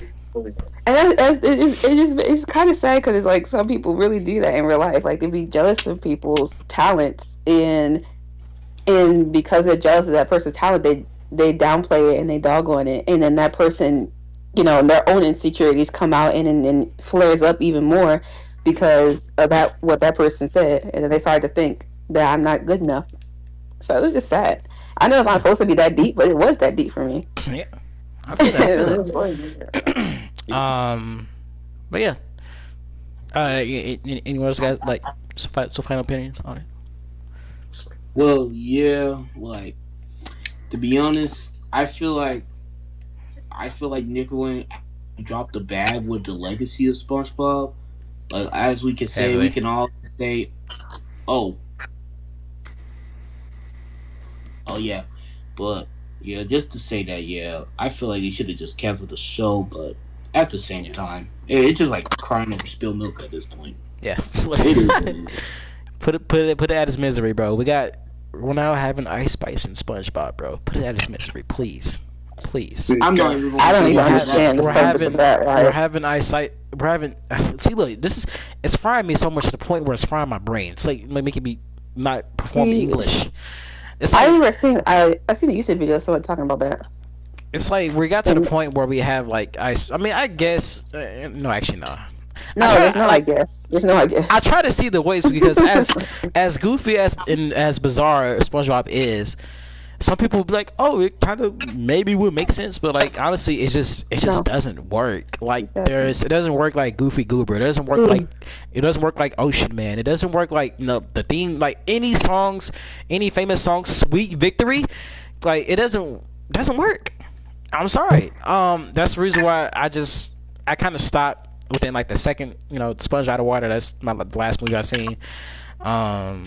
Then they had Sponge on the Run, and then like the recent one was like the Ice Spice song. So honestly, I kind of just gave up on SpongeBob. Honestly, obviously it was because like we grew up, we don't keep up with all the episodes, but like it's just like just put it out his misery. I think I even heard recently that look, am I wrong? It needs to be put out of its misery, bro. It is suffering. Personally, in my opinion, Yeah, it feels like it's suffering. It feels like to the point where it's just like, it's not like going on like, like The Simpsons. I mean, sure, like shows like Family Guy, like Family Guy, like, aren't as like, the jokes aren't hitting as they used to, but at least with Family Guy and stuff. I mean, actually, you know what? No. Shows like, jokes were never hidden in Family yeah, Guy. huh? The jokes were never hidden in Family Guy. Alright, you lying. No, yeah, that's a low-key agree to disagree, but I mean, I kind of see. For stuff that I I've kinda seen, see it. it's not hidden. Like, I mean, when I think of hidden, I mean, I think of like, it's not like they're not explicitly saying certain things, but they may not be explicitly saying stuff all the time, but you still know exactly what they're talking about. yeah, Yeah. I think it was Family pretty Guy much is better. one of them shows that's like it tells a lot of more adult jokes. Like even like we may understand some of the adult jokes, but it's like a lot of adult jokes that just don't hit like 9/11. Yeah, You know what I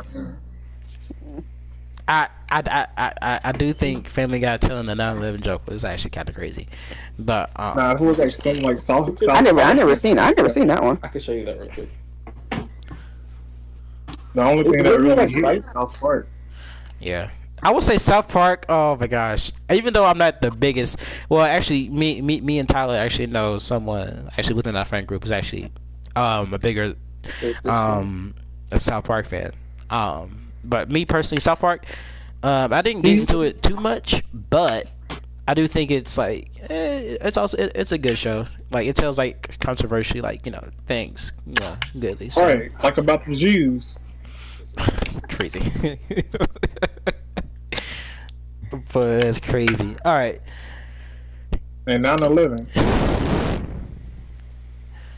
Hot breath. Wait, what did he say?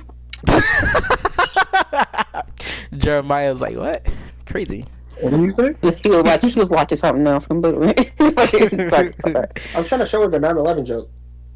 Oh, yeah. Oh, you talking about the Family Guy one? Yeah, the TSA one. Got you. All right. Where we getting at? Oh, yeah. Isn't it your turn for TV shows? Yeah, or it's my turn. Yeah, I was just about to get to that. It's crazy. All right, then we got we say the creator. Now originally I was gonna go like the host, and then obviously like the guest like then. But I was like, you know what, I'm gonna give y'all a shot. Like it'd be better to have y'all go first. Now I do have a list. I'm gonna try not to drag this out too much because I'm a fanboy in heart, but I do have a list. The main points. Yeah, I got you. Yeah, please. Okay.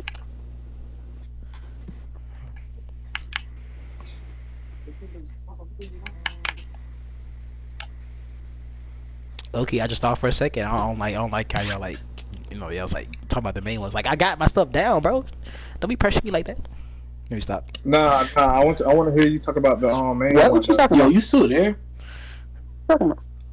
No, but Man, I'm he under. just went out. No, I'm under there. Underwear. He made the joke. He was funny. Anyways, I'm talking about the main ones. I was. What are you talking about? Oh my gosh. Okay, Brianna, it was not that funny, bro. Relax. Yeah. Why you gonna do me like that, man? I'm just playing. I'm just playing. Like that, man. My fault. Throwing shots is crazy. Bro's throwing shots. All right. So, y'all know me. I mean, No, I don't. all right, bro. Just for that, you're banned. You're banned. Chat, spam L Brianna, spam L Brianna in the chat right now, just for that.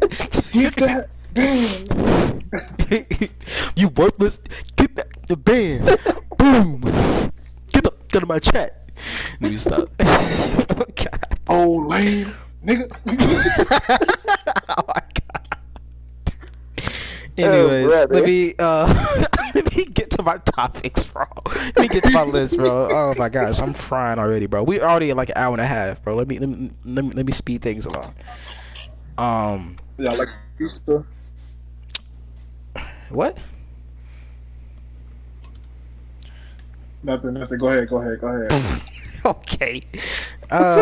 So those who know me, so the ones I'm about to mention is honestly like, it's one of those where it's just like, we can tell like, well, for one, we can tell you is that it's the average boy, shows, movies, stuff you grew up on. So it's a very geared towards my audience basically. So the ones I chose for this one is, I got a fire list for you. We got Transformers.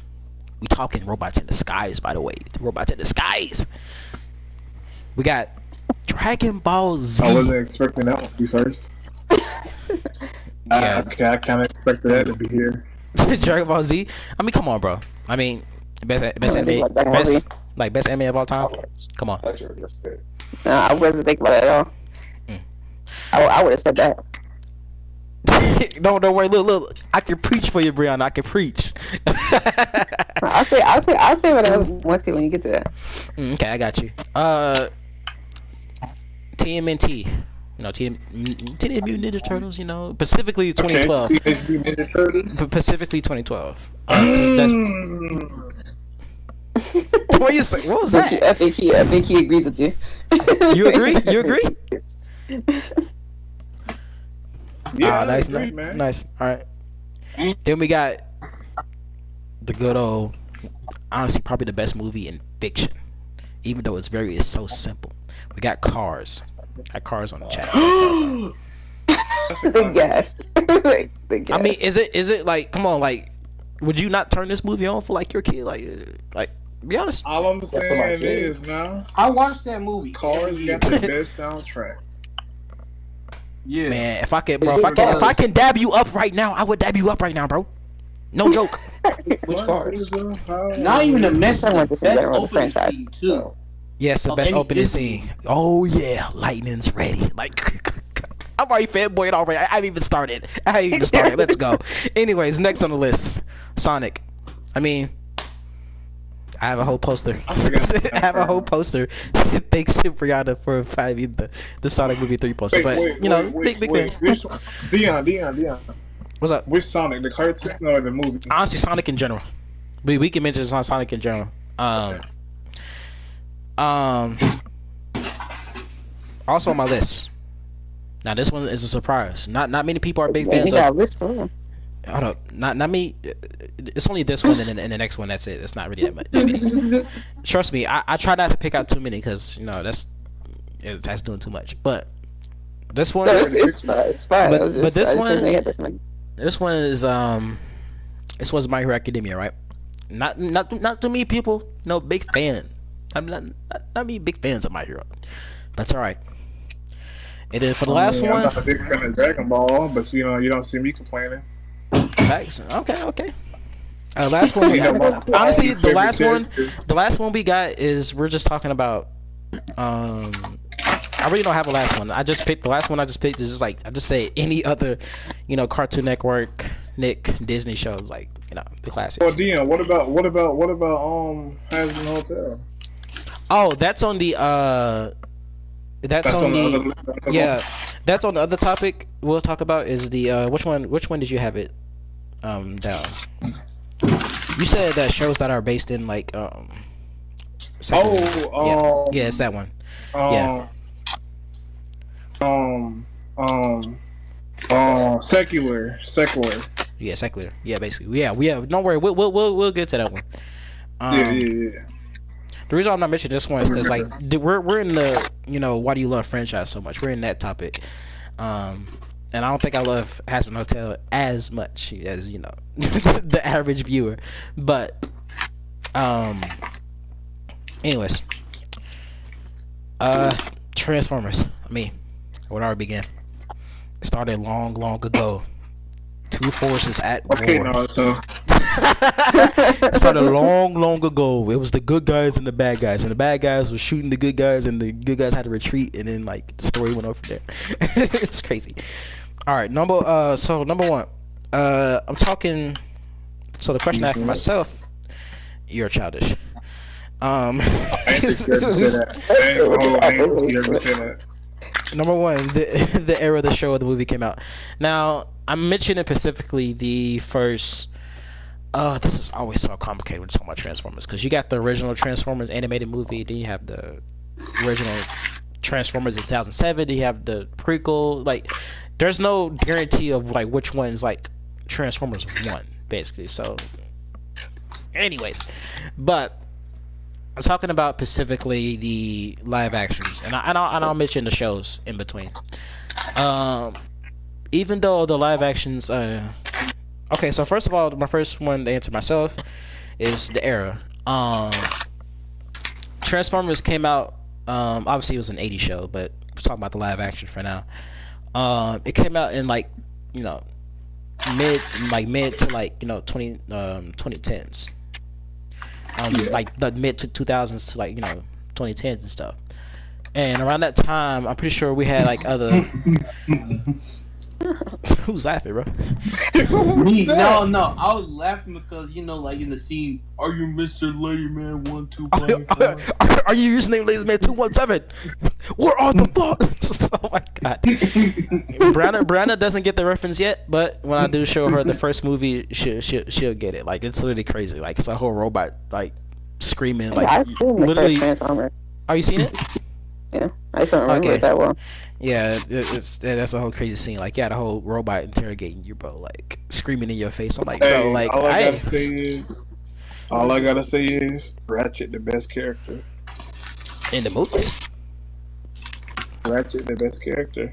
Yeah, I kind of agree, but I mean, the best character is always Bumblebee. No offense. Oh no, Like Bumblebee literally made like the yellow and black Camaro. Like you can't not go in public. Like even Brianna like see me once. Like it was like one time I think we drove past like a yellow Camaro and stuff or something like that. And I was like Bumblebee, like literally like a little kid. Like literally you cannot go in public and see a yellow and black Camaro and not say Bumblebee. Like Bumblebee put the Camaro like that on the map.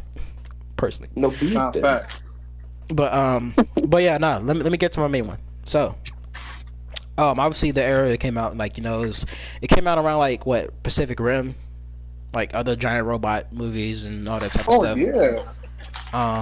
Yeah, Pacific Rim was goated. Yep. And Pacific Rim was really on some Gundam type stuff. Facts. And then like literally what happened was, the fact that it was like a big like action pack robot movie was honestly what made it like go. And then obviously one of the other best parts about it, other than like the action and like the CGI and stuff, was the what else? It was the cars, too. Honestly, I say Transformers is also what got me into cars. That and like Fast and Furious and like like the other famous stuff. They got moved to cars. So it's actually kind of crazy.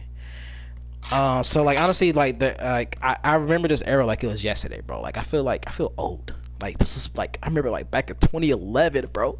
2011. I was like, don't remind me. I was like, don't remind me, bro. I remember waking up, bro, in the morning, turn on my Xbox 360 to play Transformers: Dark of the Moon on Xbox 360. I was like, oh my god, crazy. But, crazy. I don't remember what I was doing in 2011. That's too long ago. Yeah, 2011 is quite long ago. But for the you second were like one, 2, bro. Okay, that's you. crazy. You don't remember anything from 2011. bro was a little jit. I can tell you how we do in 2011. He was a little jit. But the second one I have is obviously the behind the scenes of how it came to be, or interesting facts. Behind the scenes part, I think it's kind of strange because there are some parts where, well, just to let y'all know, Megan Fox got fired between the second like and third movie basically, because like she made like some tweets about like the composer or something. I don't know. She said something and she eventually got replaced and like and all that and blah blah blah. Megan Fox. Yeah, like how do you fire Megan Fox? With no Megan Fox, this Transformers is nothing. No, I'm kidding. Prime Megan Fox? Yes, literally prime. Like this was back in 2009, by the way. Prime Megan Fox. Crazy. Of how it came to be. Looks better. Honestly, how it came to be was honestly very simple because like you have like your Transformers IP and like you get like you gotta make like a movie or a show or something about like these popular things to sell toys basically. That's the whole existence of Transformers and Ninja Turtles and all that type of stuff. It's just sell toys. So I think the best behind the scenes I can give is honestly what's the best behind the scenes I can give? It's honestly the fact of not animating, but like doing like the CGI work. Like I think it like for like the robots, it involved like hundreds of parts, like hundreds of thousands of parts. Like every single there was like a lot of detail within like designing the robots, and it didn't have to be complicated because like if you watch like the original G1 Transformers, they're just like blocky robots basically. So the fact that they made them like very detailed, they took like there's like so many parts to like move in and CGI and stuff. Like it's a lot of hard work, and the movie still looks great today. Even better than the new Michael Jackson movie. Crazy. What else? Oh yeah, this third one. Oh yeah, even if it's a simple show or movie, what makes it iconic every time? I feel like what makes Transformers honestly iconic, and I think I'm honestly just mention Ninja Turtles too. What makes these things iconic is because you're taking something that's very simple, like the good guys and the bad guys, and you're just twisting it up. That's really what makes it iconic. You offer different takes on something that's like simple. Different voices sometimes, different like animation styles. There was one show that came out in like 2010. It was like a CGI cartoon, Transformers Prime. That got canceled. Well, it's kind of crazy because they finished it to the point where like it looked like it, didn't get canceled. It just ended good, but they had to end it really fast because like each episode cost like thousands or dollars because like it's a CGI cartoon basically. So it's like they had to put like a lot of money, and the toys wasn't selling too good, so they was like, gotta go. But what else? How does it relate to me? It relates to me because it honestly, well, technically it doesn't. It's just it kind of relates to me because like I like cars and like like big action, like robots fight like like punch and just like transform into like a whole truck or do something like that basically. So this relates to me by like the audience, not the audience, the whole appeasing like the kids and stuff, getting them to something new. How goated is the soundtrack? I mean, come on, I've been waiting for this moment. Whew. How good is Steve Jablonsky, bro? If you don't know Steve Jablonsky, what are you doing here? I don't even know. All right, get out. I was like, just like, but not literally. He's one of the best, film composers. Like, he's done like honestly kind of a lot. I say Hans Zimmer. Hans Zimmer is more known because people obviously know Hans Zimmer. But yeah, the soundtrack is goated. Like, you really feel like the transformations and all that type of stuff. And it's honestly just really good. I say the goal of Transformers is honestly just telling like a good story. It's really just appeasing the audience. There's some dark takes of Transformers. Literally within like because they're bringing back the original animated Transformers movie, and like literally in that movie, in the original animated one, like literally like within like the first 5 minutes, like favorite characters like literally get blown, like they literally get shot. We're talking favorite characters dying left and right. We had Optimus Prime dying. It's like crazy. Like we seeing the insides of the robots. Like this is like a Saturday morning kids show. All of a sudden they get a movie and they just like, all right, we're gonna kill your favorite characters. We're gonna traumatize these kids, and boom, that happened.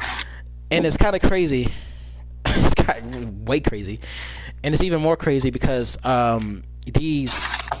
the live action Transformers movies is actually supposed to be PG-13. Well, there was one that was specifically PG-13, which I'm gonna like show Brianna like sometime later.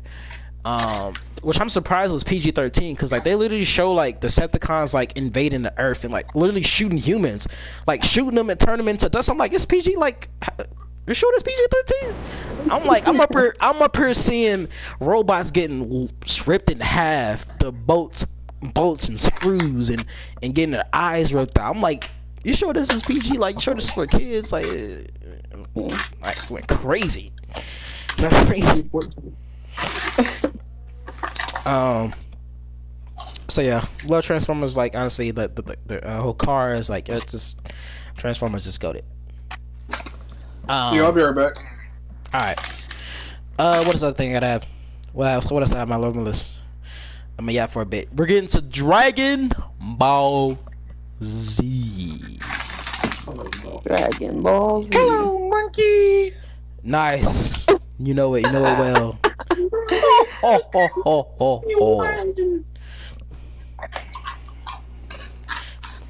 But anyways, Dragon Ball Z, 90s anime. Well, technically it's an 80s anime if you like also include the original Dragon Ball, which I need to watch, by the way.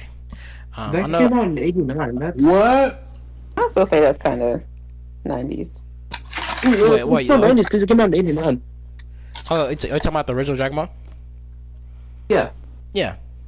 It's between 80s and 90s, but yeah, I need to actually watch the original Dragon Ball because I mean, pretty tough. I mean, people say I thought it was personally the best one. People say, yeah, a lot of people say like the original Dragon Ball is like the best one, and GT is the best one. All right, bro. Oh hell no! Ban this man. Oh brother. Okay. Bro said, man, the only best thing that come out of GT is Super Saiyan 4. I rest my case. Sorry, no dragons allowed. But nah, Dragon Ball Z. I mean, where do I even start? Might be a little glazed, but I mean, we'll keep it factual, but it might be a little bit glazed, just a little bit. Obviously we talk about the era, Dragon Ball Z is a 90s show, 90s anime. It really, Dragon Ball Z, Cowboy Bebop, Sailor Moon, all these they really, that era around that time, they really made like the main staple in Western anime and stuff, and just stuff, anime in general across the world. So I don't think, I know this is supposed to be Dragon Ball Z, but I also think shows, I mean, I haven't watched Sailor Moon or Cowboy Bebop honestly, but I do think those shows for being so globally impactful as much as Dragon Ball Z. So it's a big huge appreciation. Have you watched Yu Yu Hakusho? You say Yu Yu Hakusho? I have not, but I have seen Hunter x Hunter. I also seen Kenshin. Which is interesting because the creator turned out to not be a very good person, but we'll talk about They're that never later. good. They're never good people. I mean, unless you're Akira, like Akira Toriyama, you're a good person. Dang, why the world? Literally. That's it. That's my thing like this, bro. Or four. But Dragon Ball Z. Can Actually, you know what? Let me keep this like this. Hold on. Dragon Ball's. Hold on. Dang. Because I don't want to pick out like a franchise and just go down and then it's like start over again. So I'm gonna keep it, all within. What else I'm gonna mention within this era? I'm gonna get back to Dragon Ball Z in a minute. I'm gonna talk about multiple in one. TMNT. I mean, wait, hold on. Actually, no. I'm gonna go back to Dragon Ball Z. I'm gonna keep this up. Dragon Ball Z. I think behind the scenes are interesting facts. Honestly, good about Dragon Ball Z. I think interesting facts that I know. I mean, there's a lot. I mean, I told Brianna so many to the point where like I kind of forgot half of them. But me too. I think one of the interesting ones is, which is kind of crazy. It's kind of crazy. I didn't know the movies weren't canon. I didn't know the movies weren't canon. But interesting enough, they are not canon and they don't matter to the story. But they are interesting takes, like between arcs and stuff. Yeah, Broly wasn't canon, like until like years later. I think other interesting facts I have is like Goku's voice actor, which we will be meeting for the summer. I can't wait to meet the Goku himself. But there's actually been crazy behind the scenes of him like screaming in the studio, like to the point where he even passed out. He even passed out like a few times in the studio, which is kind of crazy. Wow. That shows you how dedicated he is to the role. She's tickling her feet. What? What just happened? What just happened? I'm playing with a Barbie right now. Just tickle whose feet? Explanation. I'm a Barbie collector, so I have some Barbies. My brother is messing with one of them, and he's bending her legs so she can touch her toes. Okay. Bending? What you mean by bending? Hey. Okay. Let me stop. Anyways, even if Dragon Ball Z, just mention the franchise in general, what makes the Dragon Ball franchise iconic? Every time it gets something, and by that something I mean a new series and stuff. What makes Dragon Ball Z iconic is honestly of how its world building is, like how the whole Dragon Ball universe is built. The humor is crazy. The humor is very crazy, especially in the retro Dragon Ball. It's the humor, the character designs, the characters themselves, and honestly how deep Dragon Ball can get, and also how. Well, let me go ahead and answer this other one with the whole goated soundtracks. I mean, Dragon Ball Z's soundtrack is goated.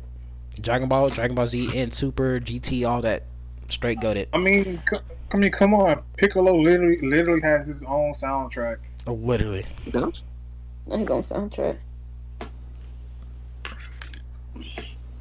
I'll be honest. I haven't really paid much attention to the soundtrack. The most I've paid attention to is the theme song and the ending songs. But other than that, bro, if you I'm gonna be honest, Brianna, you have to know Vegeta's theme, bro. Vegeta's original theme in Dragon Ball Z, bro. Oh, it went hard. Huh? I do not know the themes. Yeah, for sure. Dragon Ball has the best outro. Dragon Ball definitely has great outro. But sure. I will say GT does have the best intro song. Drag. I don't remember GT. Dun dun dun dun dun dun dun dun dun. Oh, that's from GT. Mm-hmm. What? You know what's crazy, Brianna? Brianna didn't know that one because I used that theme also in her Barbie video, and she also thought it was from Dragon Ball Z. And I was like, no, it's GT. But it sounds like it is from Z though. I will say. The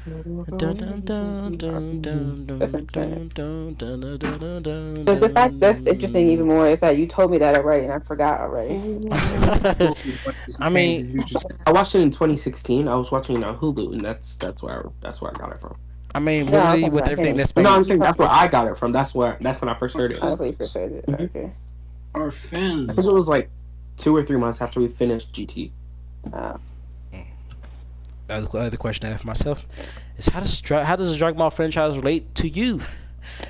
It relates to me because it's so lighthearted, but also like weird, but in a good way. Like describing what makes Dragon Ball like honestly special is it could be something simple like the humor and the characters and all this type of stuff. But honestly, it relates to me because the loss of like losing someone. Like there are moments where like characters they can't be wished back with the Dragon Balls, and even when they could be, they characters choose not to do that.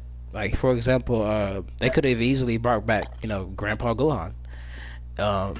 But I mean to be fair, Goku didn't really even know he even killed Grandpa Gohan. But yeah, it's just like the whole like grief process and like the whole like the moments. Oh, there's so many good Dragon Ball moments. I could be here all day, honestly. So many good moments. I already talked about how goated the soundtrack is. What is the goal of the show? Honestly, I feel like the goal of I can't speak for Dragon Ball, but I feel like there's someone who can. And that is yeah. What's up? What's the question? What do you think? I mean, I know what the goal is for like Z and maybe even like Super and stuff. But like, what what's your opinion? Because like you're someone who's watched. I mean, have you finished all of Dragon Ball? Yeah, I have. Okay. I haven't finished rewatching it, but I've already seen the whole thing. Okay. And what do you like? Like, what would be your opinion on like the main goal of Dragon Ball, basically, with all this like lightheartedness? I think Got like 3 goals. I don't know. I would say at first, definitely. I think there's different eras within the whole series, just like how it is in Dragon Ball Z. So I think with each era, there are different goals. So I would say that in the beginning, like when he first meets Bulma and they're trying to find the Dragon Balls and stuff, I think in the beginning it's more so of just like lighthearted adventure and also introducing characters and just getting a feel for the dynamic and character of Goku himself And the friends. and the friends. And then after that, I can't remember what was right after that, but After that, it's the first tournament. it is a tournament. Yeah, that it had a tournament. Yeah, And they go separate ways for 8 months. it's true. How do you remember this stuff, bro? You're crazy. But yeah, I think I don't think I can say specifically for each era what the goals were because I can't remember it that well. But I will say that definitely the beginning had to do with introducing the characters, introducing Goku, and just the whole I think also the whole concept of the Dragon Balls itself to kind of establish what that is and because that's very important to the storyline obviously since the show's called Dragon Ball. So what was it? In the first arc it's more adventure like, and then in later arcs it dives more deep into the lore. Yeah, Crazy. that's true. It does. Yeah, because it definitely does dive deep into the lore.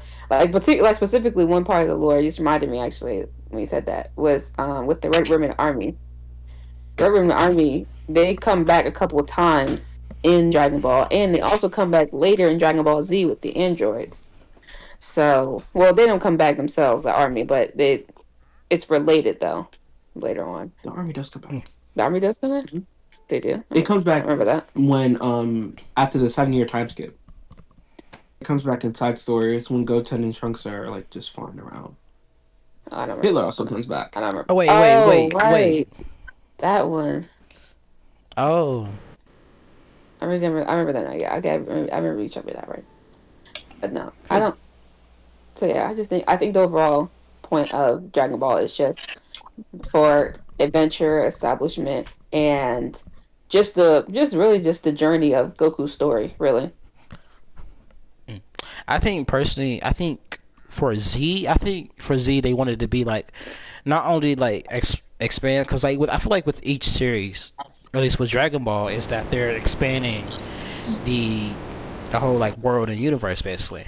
Like how we got introduced, like like the Supreme Kais and all that type of stuff, and like eventually work our way up towards like gods of destruction basically. And I also love the tiebacks in Dragon Ball Z. Like you said, like the whole Red Ribbon Army, eventually coming back in Z. So honestly, I think that's like honestly the main goal. Um, Dragon Ball Z is to like be more like I guess lean more into a more action pack type of series, and Yeah. yeah, I do think it does suck that like as the series progresses, more characters get like sidelined and stuff. Unfortunately, uh, and even when they do get back, even when they come back in Super, they don't really do much. But I think that's what honestly makes Dragon Ball, considerably like the best because all characters like feel like utilized. Everyone's on the same level, and it makes Yeah. sense. I feel like what makes the goal of Dragon Ball Super is like it had a thing to do because like the anime wasn't really made or supervised by Akira Toriyama. That was more of the manga, so that's why like certain things are like different.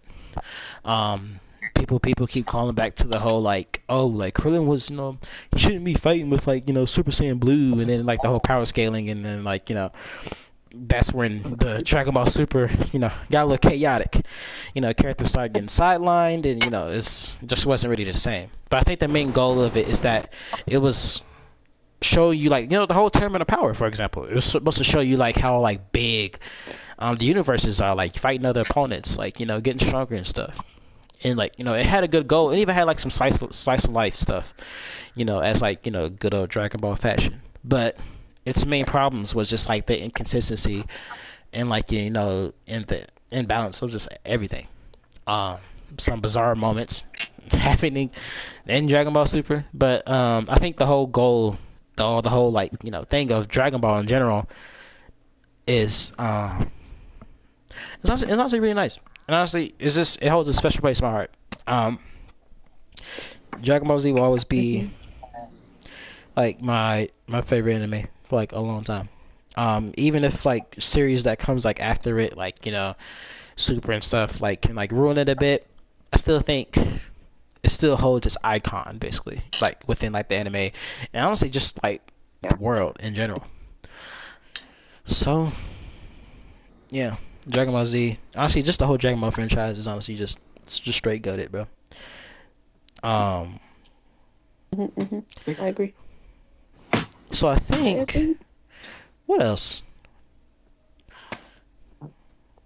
Oh my gosh, I had, had Ninja Turtles on here. It's crazy. Let me get to Yeah. these. What's up? What question are we on? You said what question are we on? We finished up the questions for like Dragon. We already finished Transformers and Dragon Ball Z. We're back Oh on. well. Yeah, we're answering. I'm answering Well, like questions through like the stuff wait, I so got. you already said the hot take? Huh? You already like discussed like your like the good thing about like Dragon Ball, Yeah. like your basically your hot takes. Oh, you want me to include also hot takes too? Why not? Make it interesting. It's okay. Some Dragon Ball Hot hot take. takes. Ooh. Because Hot personally, take. Hot take. Hot take. Goku was not the most interesting character. I mean, yeah, we all knew that. It's not really hot. I mean, yeah. I mean, we had Hot I take. Vegeta. never We had disagreed with Vegeta. that. We literally like I would probably even take even Gohan over Goku. Like there's Gohan, Vegeta, Trunks. Like like, come on. Go on over Goku. They couldn't bring back Gohan. What? They couldn't bring him back. I'm talking about the other Gohan. No. I know, but like from earlier, they Hot couldn't bring take. back the old Goku Gohan. wasn't a bad father. Oh, we know that already. Pretty much. I've pretty much Goku explained. wasn't a bad father.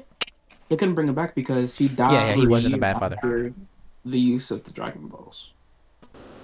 I only said that because for people who don't really know, Goku really isn't a bad father. Like Yeah, from a human because perspective, You from a literally human people perspective, I have can see. either died a year after. yeah, because literally Or people has pointed been out dead it's for a like year they they're blame the dying. whole like Piccolo being like his stepdad. I'm like, no, Piccolo was like it was like Gohan's basically That guardian. is crazy. Yes, they said that's kind of crazy, but like they Yeah. forget that like Goku has sacrificed himself, and there's even moments. I mean, sure, like one of the moments I can bring up is like when Goku is like relaxing. Like there's like a whole day of just him and Gohan. Gohan as a teenager. They're just in their super forms, just like walking around basically.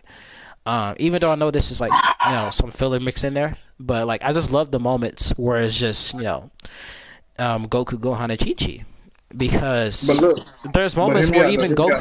Though. Goku will even sacrifice himself for his family and friends. Like that's Hear not me saying out. to be. Yeah. Hear me out. Hear me out. Hear me out. The only reason I said that is because in reality, Goku. When I say Goku isn't really a bad father, I say that because he isn't a human. So people expect Goku to act like a human father, but he's not a human. He's a Super Saiyan. He's a monkey. He's a Saiyan. He has his own alien race. Okay, I think you could let the monkey part out. And, you was cooking, but you threw me off a bit. Crazy. my inner freezer came out. Oh my god. Well, my inner cooler. My fault. My inner cooler came out. That's cool. Yes. Ow! What the heck? But nah, like Saiyans and they parenting is way different between human parenting. So you have to look at it from like what Goku was doing with Gohan and Goten and all that. Like that's normal. But from a human perspective, like Bulma or on Vegeta side of things, like Chi-Chi, it's like that's crazy. What are you doing? You're getting our son killed. You done went missing for like a whole year. Like I'm not saying like Goku's like the best at it. I mean people bring up the infamous like Goku throwing like Sailor Senzu bean and then just watching like his son just get pounded in the dirt, and then Piccolo's like it's like what are you doing? Like you making a stupid choice. Goku, do something. And Goku actually like learn. There's good moments, like really good moments of like Goku being like a good father, and there's even moments where he's a good father in like in Super. Despite that kind of ruining his character and stuff. Like even in Super, he was gonna like bring Goten along. He was gonna bring Goten along to train with him, and then there's other moments where he's like with Pan, like as a baby and stuff, like he's like like playing with like his granddaughter and everything. So there's good moments, there's good stuff in there. He's actually I'm not saying he's like the best father, like honestly, I'm just saying I don't think he's as like as bad as people like saying he is, honestly. I definitely believe Goku became better when the granddaughter came along. They just took him for young kids, to learn. And which that happens in real life. Yeah, that's it's actually it does.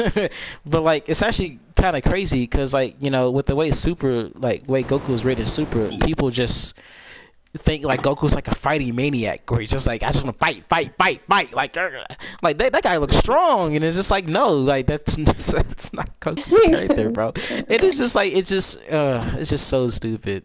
But honestly, I don't think I have any like. There's no hot takes that comes to mind though. What is a hot take? I don't have any Dragon Ball hot takes.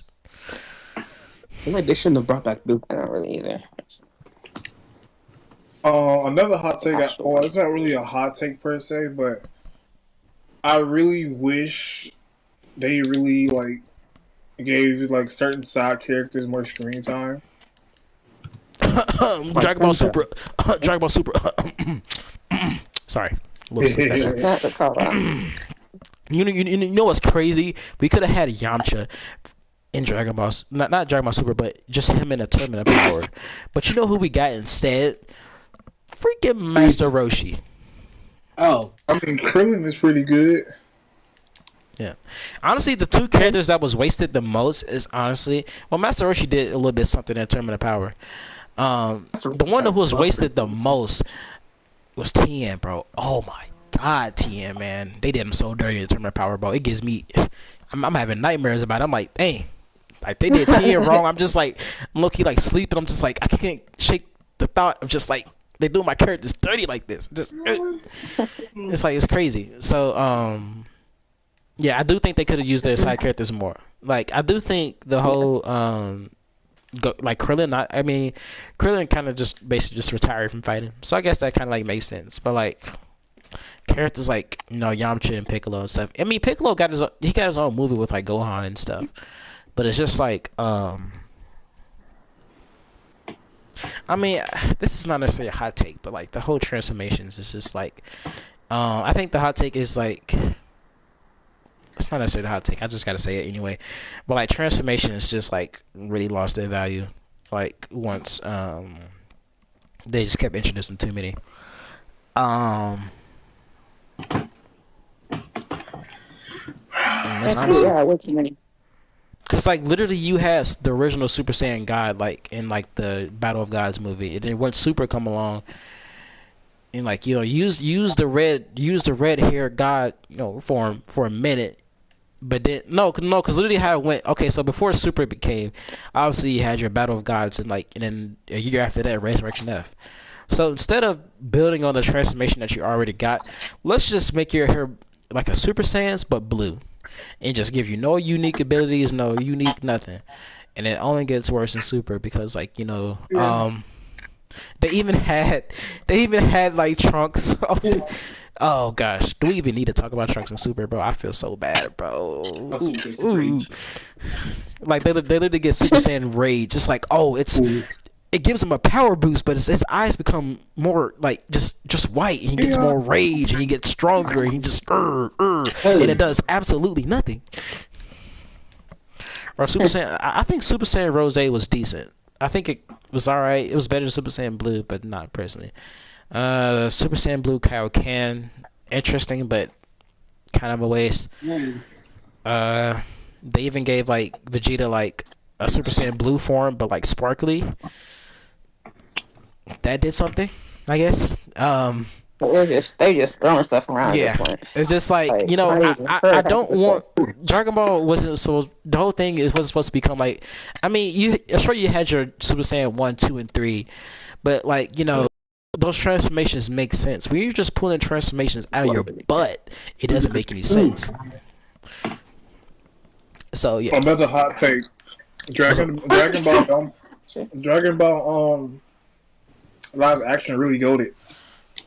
Okay, that's where you leave the. All right, everyone. I want to thank you for joining the stream, and yeah, everybody have a good night. And are we talking about the one where he not even really Goku for real? About Evolution? Yeah. The one where he went to high school? Where he was, that was so out of character of Goku. You literally had Goku sitting in class with Chi-Chi, looking at Chi-Chi, and having wet dreams about him. That's not Goku, brother. No. You think Goku's gonna be having wet dreams about Chi-Chi? No. He should have just walked up to Chi-Chi and pulled his pants down. This is 18 plus Dragon Ball. What is going on? This is 18 plus.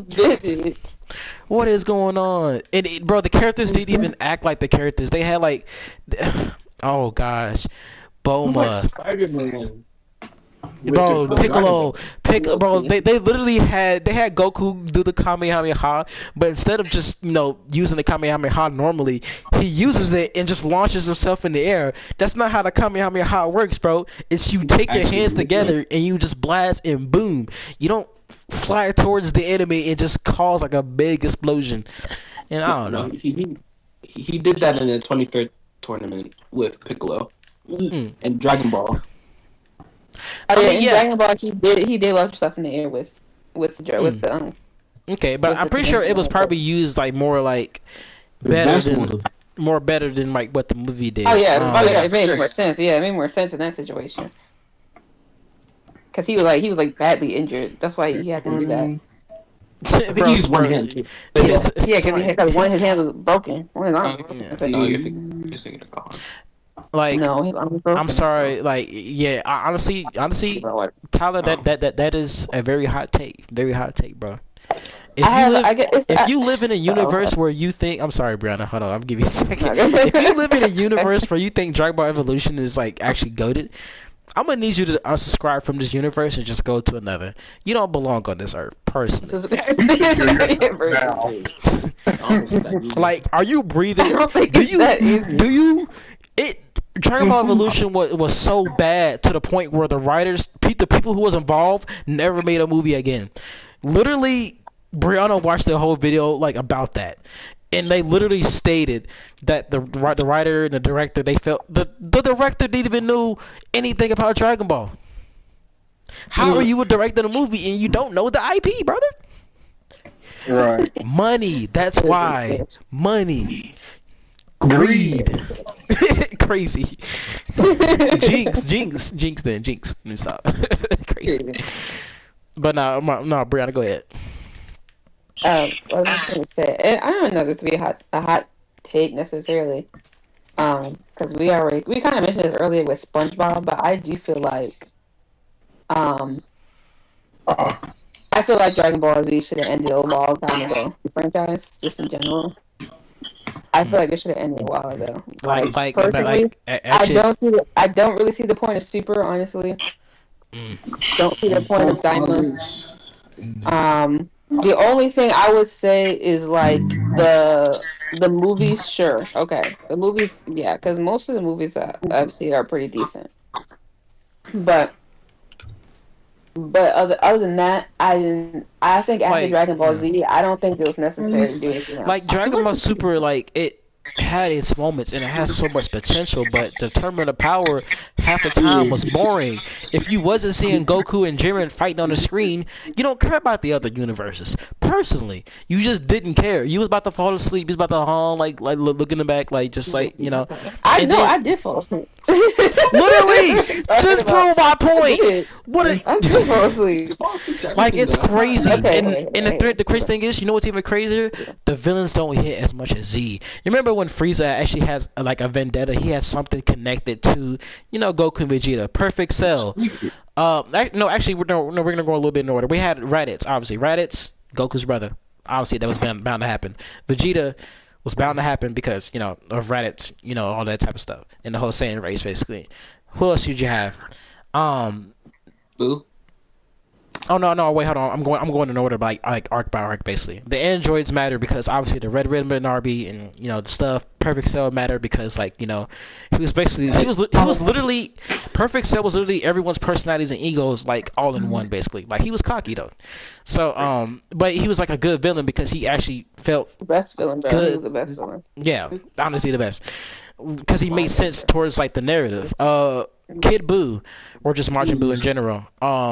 It's kind of crazy. I do think, I mean, Kid Buu, obviously he made sense because of the whole like actually, now that I think about it, I have to refresh myself on the Buu arc because I can't explain the Buu arc. But like the Buu arc actually had good moments to the point where like it kept you engaged, like the whole Super Saiyan 3 transformation.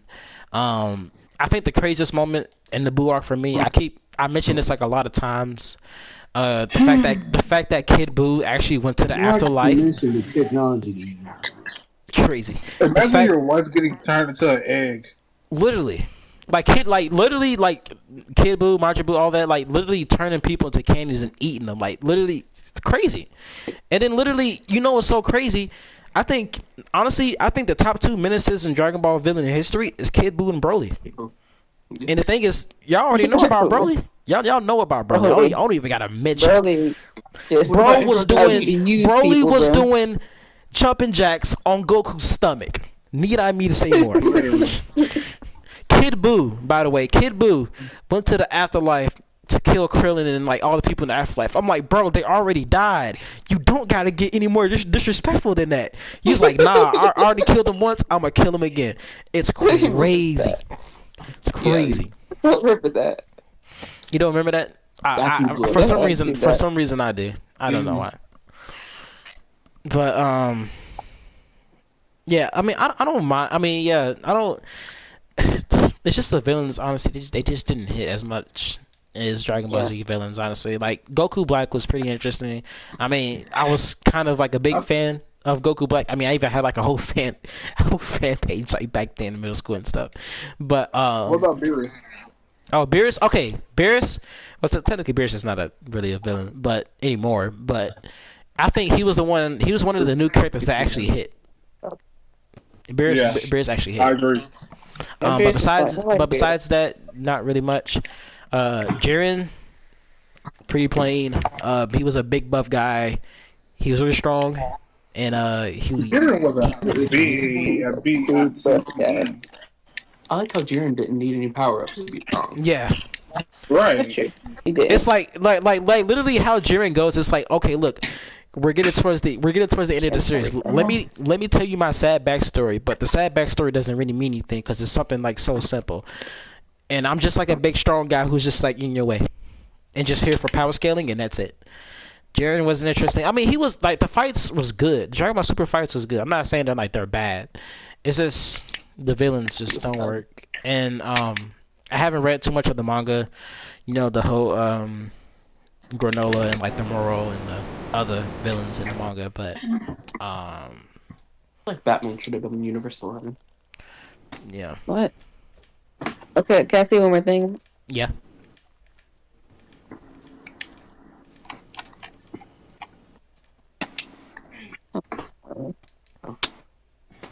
Bree? I feel like Trunks is racist. Hello. Wait, did you just say Trunks is racist? Mhm. I mean, technically he is. I mean, he literally said to Andrew, "You're just a slave, Definitely a is. pawn with no free will." Crazy. But I would say my last thing I want to say, I don't even know if it would be hot take, but I think when I really like the era where they had like Gohan as the Great Saiyaman. That was one of my favorite eras during the Dragon Ball series, and I really wish they would have done more with. I mean, I'm pretty sure a lot of people will say they wish they did more with Gohan's character in terms of like I him mean, becoming a fighter because he had the potential to be stronger than Goku. He was stronger than Goku literally. at one point. And so I wish they would have like passed the torch over to Gohan That was and actually the original continued plan. it at that point. That's Like the- I wish they would have done that instead. And if they would have did that as a show instead of Dragon Ball Super, I'd probably be more happy.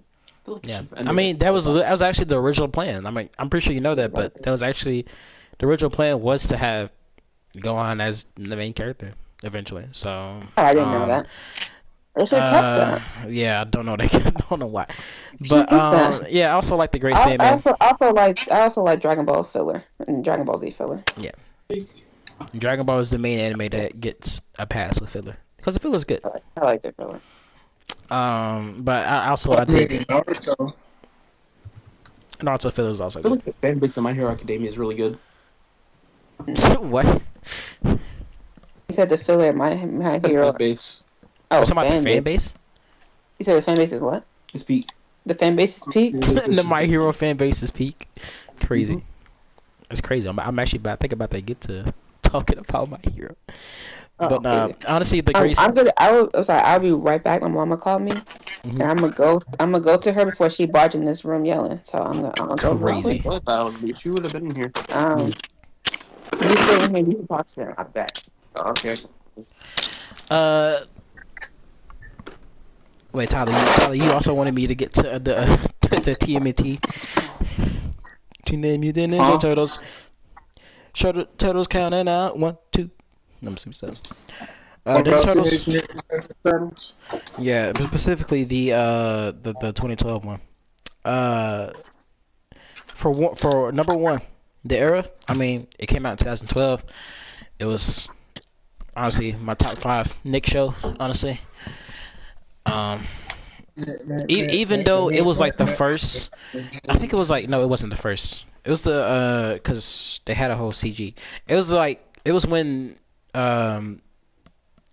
because usually like the Ninja Turtles is in 2D, so when they did the 3D, it was something new. But I feel like the whole I feel like that's where like most fans come from in terms of like Ninja Turtles. Like of course you got your like the '87, the '80s show, and the 2003 one, but like my favorite has always been in 2012.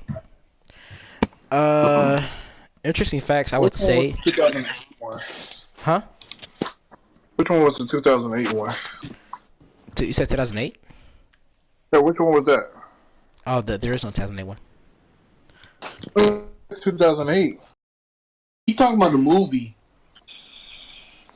Oh, you talking about that CG movie? The TMNT one? I was Oh. trying to see what you was talking about. No. I'm talking about the one from Nick, the 2012 one. I know that, but I was saying you mentioned a 2008. No, I didn't mention 2008. I mentioned like a 3 because like there's different continuities and Yo, stuff. Chris, did this nigga not say 2008 the first time? Man, I did hear something about 2003. Yep. Like, See, look, okay, exactly. I win. I must be tripping then. I don't know. You're tweaking. You tweaking. Stop. I ain't hear you clearly. Yeah, but we all do know what show I'm talking about, right? Like what specific version? Yeah. Okay. I feel like what makes it iconic is honestly the fact that not only is it a different take, because like each Ninja Turtle series is like a slightly different take. I think it's iconic because actually, you know what? Let me say all this real quick. The soundtrack's goated, obviously. The characters, I think my favorite one was honestly, it's probably Mikey. It's either between Mikey or Donnie. One of those, or even honestly, all 4 of them is my favorite personally. My personal favorite is the last Ronin, and then April. I need to read the last. You do know the last Ronin was actually going to get a movie. Well, I can mention this as an interesting fact. It was originally going to get a movie, but it got canceled because they wanted to be more. They wanted to be more like. They wanted a more lighthearted thing, and I was like, that sucks. Because I would actually want to see that, like in a movie or something. Like it's crazy.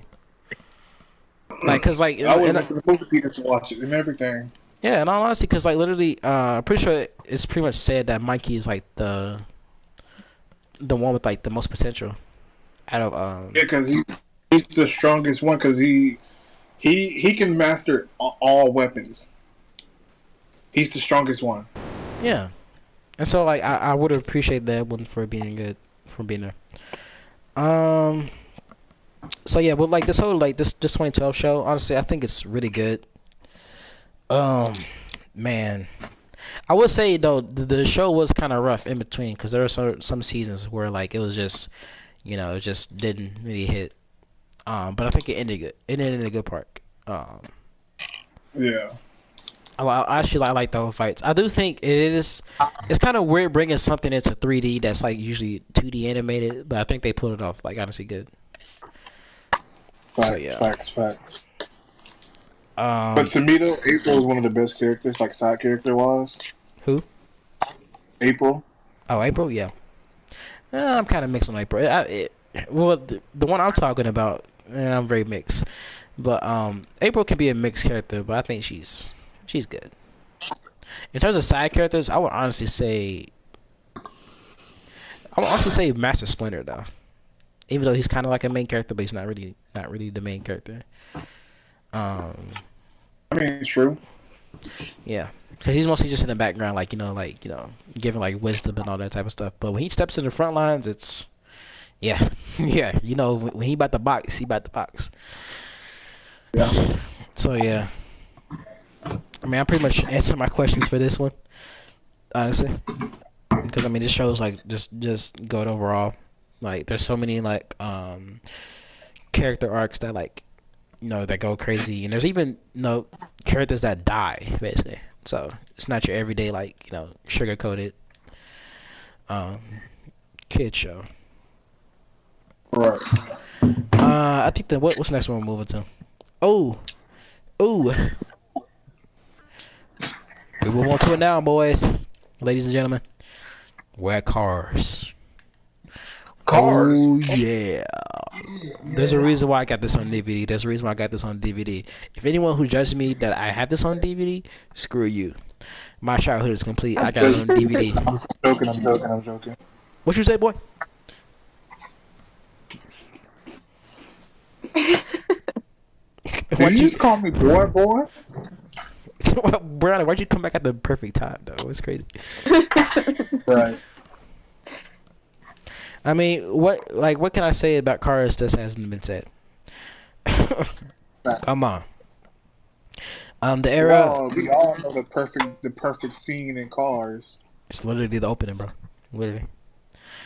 Also, the best side character is, of course, Mater.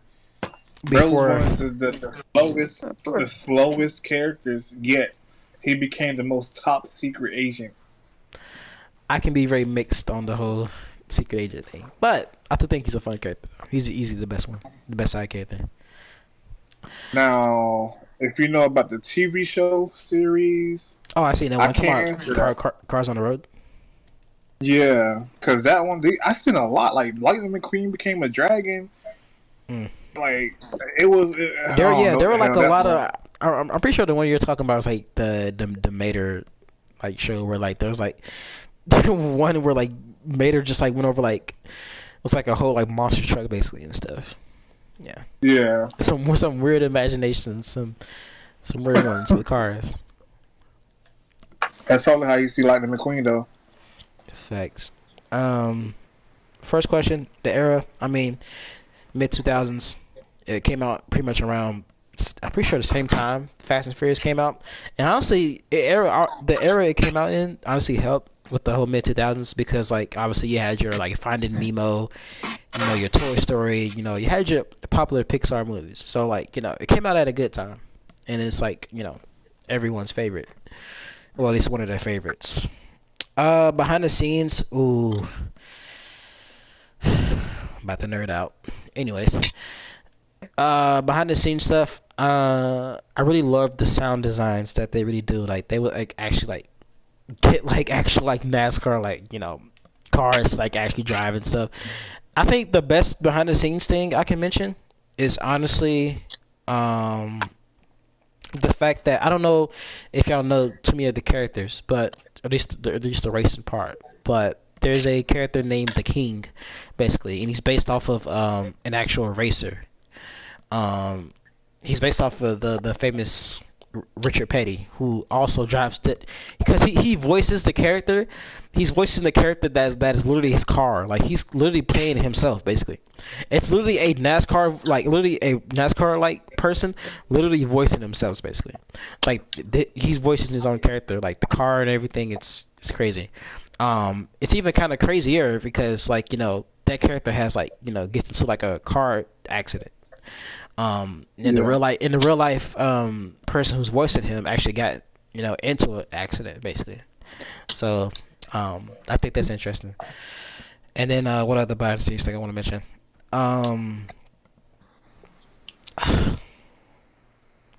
Yeah, it's crazy. Oh god, so many I can mention.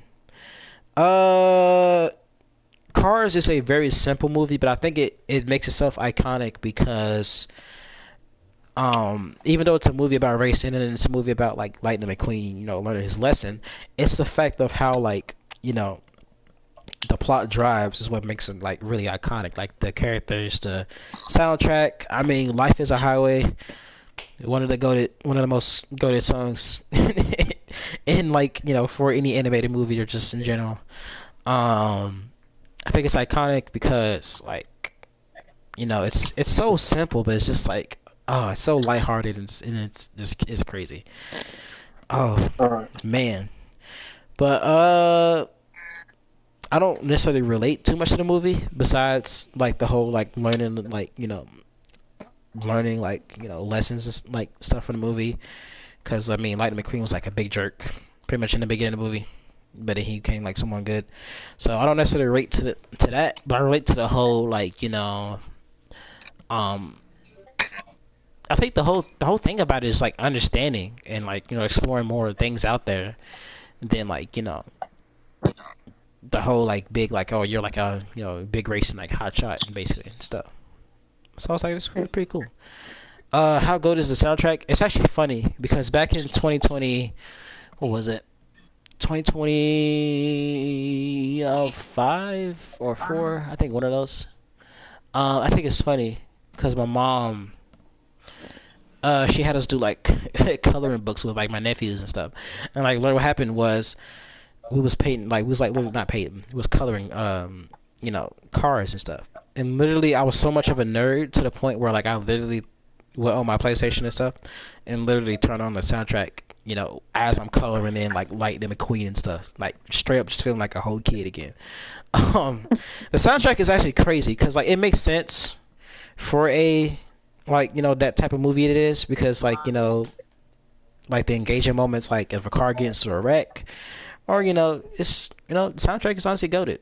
And who could forget the intro, man? The intro goes way hard. I already mentioned Life is a Highway. I already mentioned, well, I didn't mention Life Could Be a Dream because I mean also iconic. And then Route 66, and then you got the Chuck Berry like guitar, just like sorry, a little bit of fanboy there, but uh what is the goal of this movie? I mean, pretty simple, to like actually learn more about like I could say the goal is to like not have not Michael. I mean, have Lightning McQueen. Michael. Why did I mention Michael? Crazy.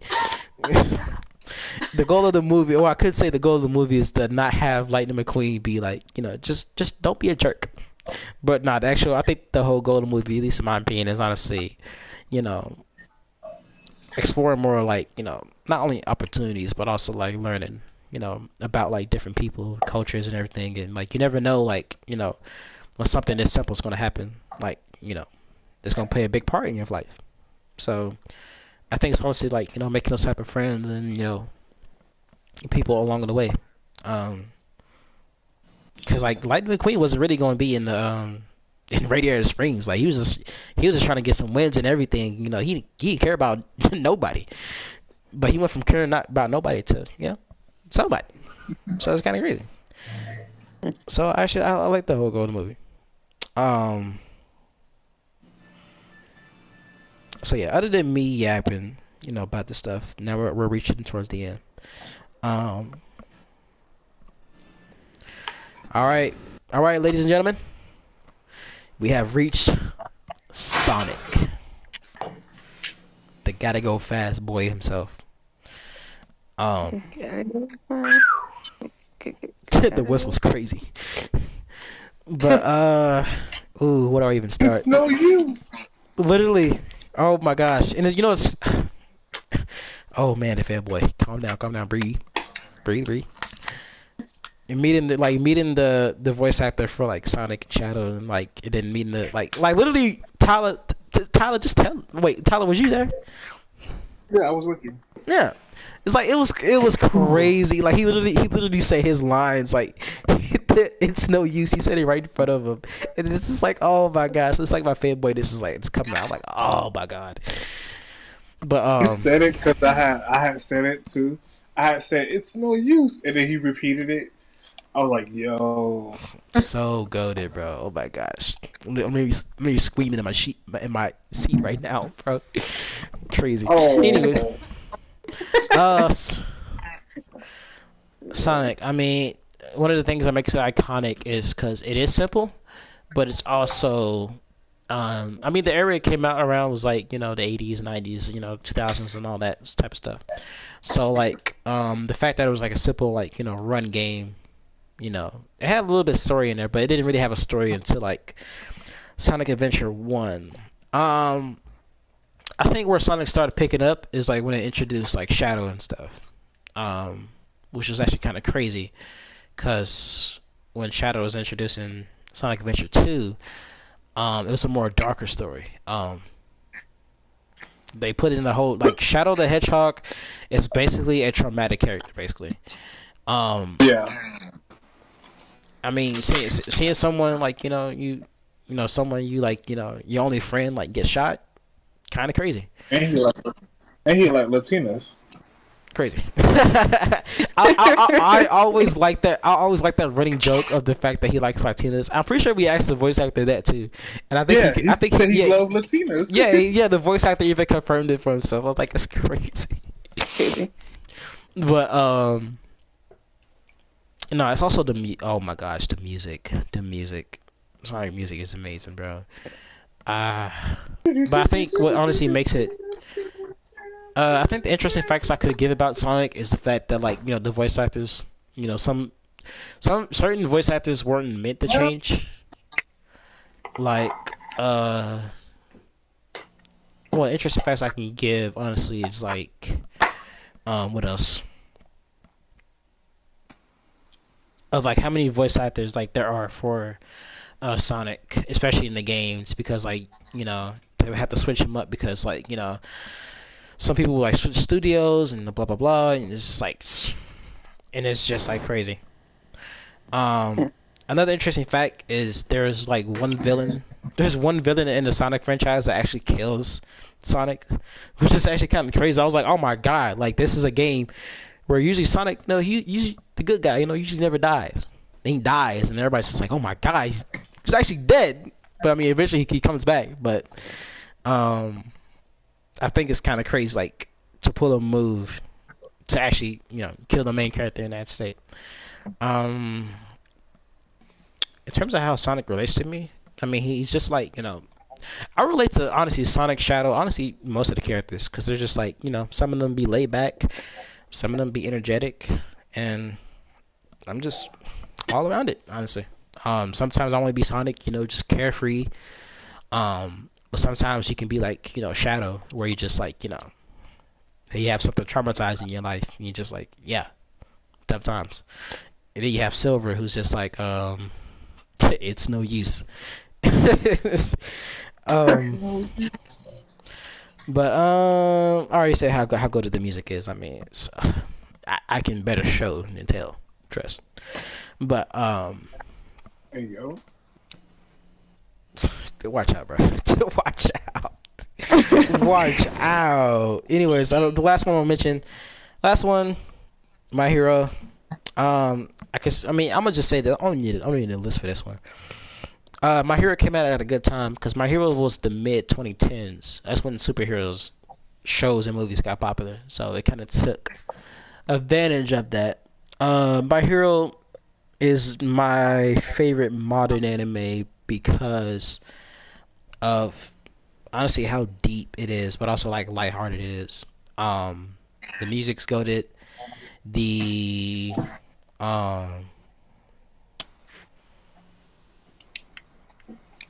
I know I want to be taking shots. I don't want to necessarily take shots like at Don Da Don and like Solo Leveling, but those animes give me like very like I'm popular just because I'm have this going on. Like they don't really get that popular from like actual like good things like My Hero do. But yeah. Yeah, I think My Hero it's a very grounded anime. Only parts I relate to it is because what else? I relate to My Hero because there's times where you do like feel like not only do you feel down, but also there's times where like you put in a situation and sometimes you don't know what to do, or sometimes you doubt yourself, or there's like a lot of relatable moments with My Hero, which I do recommend, by the way. I think one of the crazier animes to mention is honestly Death Note, because I finished Death Note weeks ago, and it's yeah, we're gonna leave it at that. Death Note was kind of crazy. Definitely has its ways for being a psychological anime because I mean it kind of makes you like second guess it a little bit. It's like he's killing the bad people, so like technically it's good, but then you're just like you're still killing people, so you gotta go either or. Just you gotta choose one, bro. You gotta choose one. But the last thing I had mentioned was the Cartoon Network. Cartoon Network, Disney, and all that naked stuff. Which I'm not gonna dive too deep in. Honestly, I'm gonna just recap it because like we're already like about to be 3 hours in. Um, Disney, I mean, it makes sense. Disney is mostly known for like it's like shows like Jesse, Ant Farm, Girl Meets World, and like those type of shows are very like slice of life, but also like very iconic. Bizarre Vark. Huh? Bizarre Vark. Nice. Right. Mention some more. Give me some. Throw them at me. I didn't do it. Oh yeah, that one. The troubles. Like it's crazy. Prank. I mean, to be honest, we can go to the point where we talk about Disney XD. The Kid Patowski. Crazy. Danny Phantom. He's a phantom. Crazy. Like, there's so many good shows out there that are like so iconic, bro. It's actually crazy. A regular show, Ed and Eddie, Adventure Time, Steve Universe, blah blah blah. Like, whoa, whoa. Margaret. Mordecai.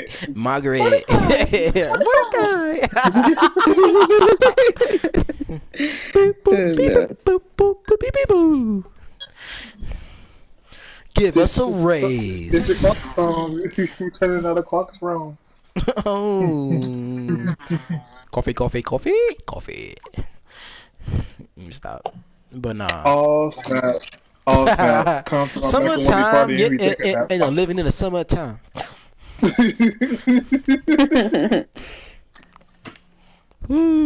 But we're quick, y'all. All right. I just realized, bro. Dog. Hold on. We've been streaming for 3 hours. Yeah. Whoa. I just realized we barely even got to your segment. It's Tyler. We didn't even get to Chris segment. I mean, technically we did because he mentioned the whole. His segment was pretty much Chris. Huh? Did we already basically got through Chris's segment because he was talking about his main ones was like how Nick fumbled the bag with like SpongeBob and stuff. Oh yeah, true that. Yeah. True that. He mentioned his segments like in between. So. Yeah, I was going to say some more other things, but we could do that another time.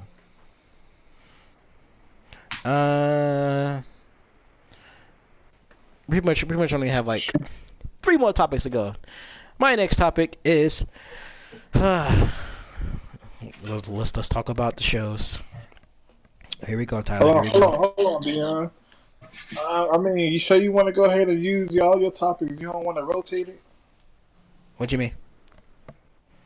Rotate topics. Like you go first with your topic, I go next with my topic, then go back to you with your topic. Mm.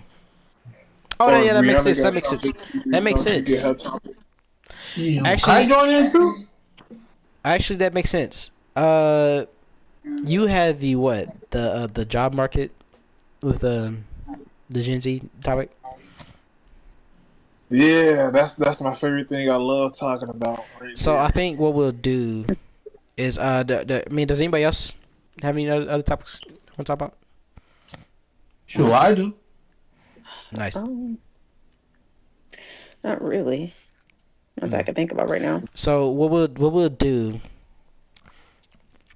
is we'll go to Tyler's, and then we'll bounce. Well, yeah, Tyler's, then we bounce back to mine, and then we back, huh? Oh, okay. Yeah, well, we'll go to yours. I'm trying to see what the topics was. Yeah, so we'll go to yours, and then we'll go to Chris's. Because we'll do the job market one. Then we'll see what Chris has to talk about, and then we'll go to mine, and then we'll go back to yours. Because like my last one is like basically around what you gotta talk about. So I feel like they'll like flow like right back into that, and then yeah.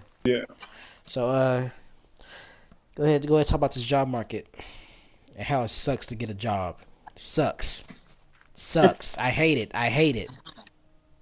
So what are you guys' opinion upon the job market right now? Oh, I've currently applied for like,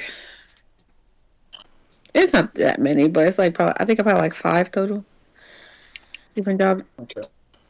recently, like not too long ago. But still, I feel like I can't get in contact with anyone. Like I've tried to call people, and no one's answering. I can't go and I can't go. I can't really go up there right now because it's in Macon. I'm not in Macon right now, but I would have thought I would at least heard something by now, but I haven't heard nothing. Yeah. So I mean, to like literally say it, it's just like if you don't have connections, it sucks. and it hasn't Pretty been much. that long, but I feel like it's been long enough, especially for like the first one I did because that was a couple months ago.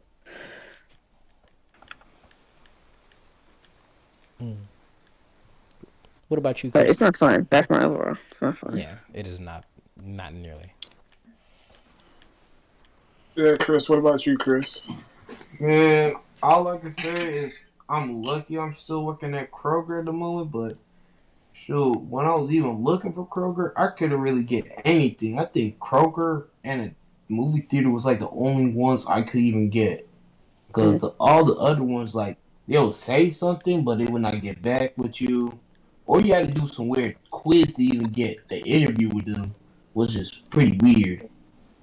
Yeah, Walmart.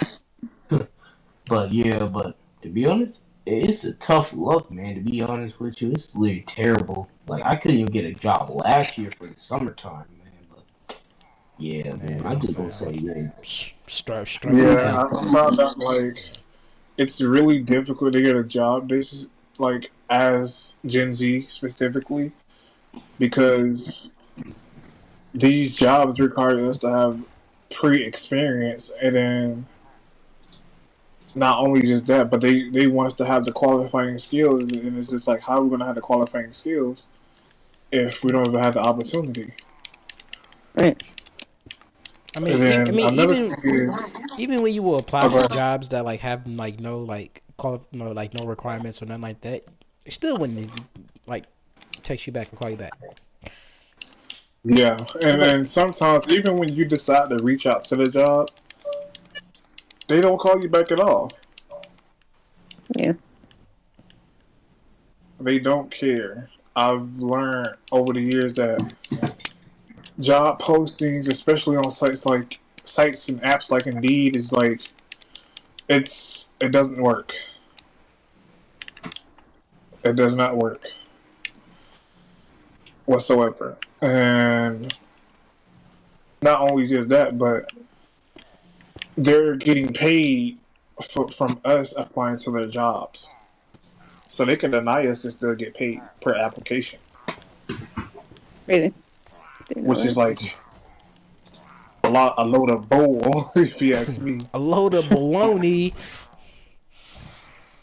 And with that, it's like, well, you have our parents who want us to get a job, and it's like, well, they see us struggling. They see how many applications we put in, but they still beat on us to Literally, about having a job.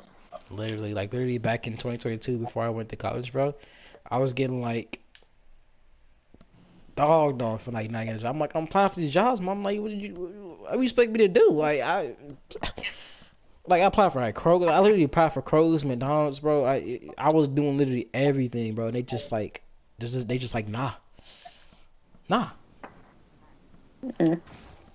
Right. And then for my mom, for example, she's like somewhat understanding, but somewhat don't understand for real. Because when I say it like that, it's like she'd be like, "Oh yeah, it is hard getting a job out here." It's like, yeah, you almost have to have connections to get a job in Atlanta, Mm. and she'll say that, and then 2 3 days later, she'll be like, "You need to get a job, bruh." I'm like, "Nigga, Why you flip flopping? You respectfully." flip flopping. Right, I'd be like, respectfully, nigga, I applied to five to ten. Wait. So, like, Tyler, do you say that? You like just walking to your mom just like respectfully? Yes, me and my mom call each other nigga.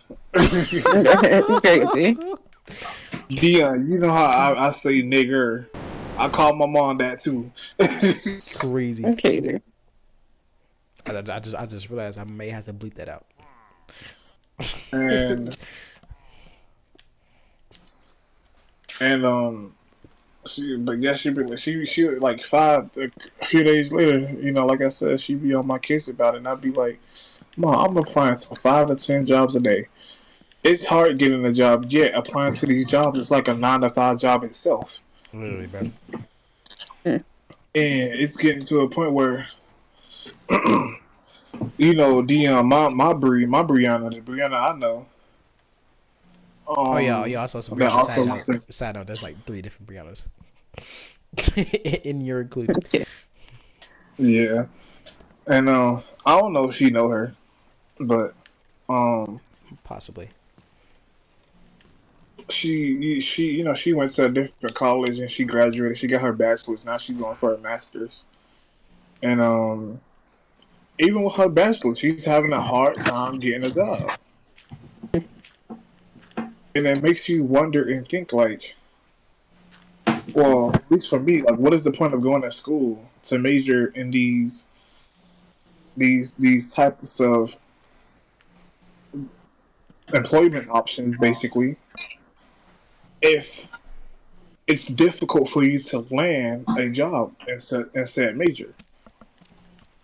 And it's becoming a thought that, well, something I also noticed is that,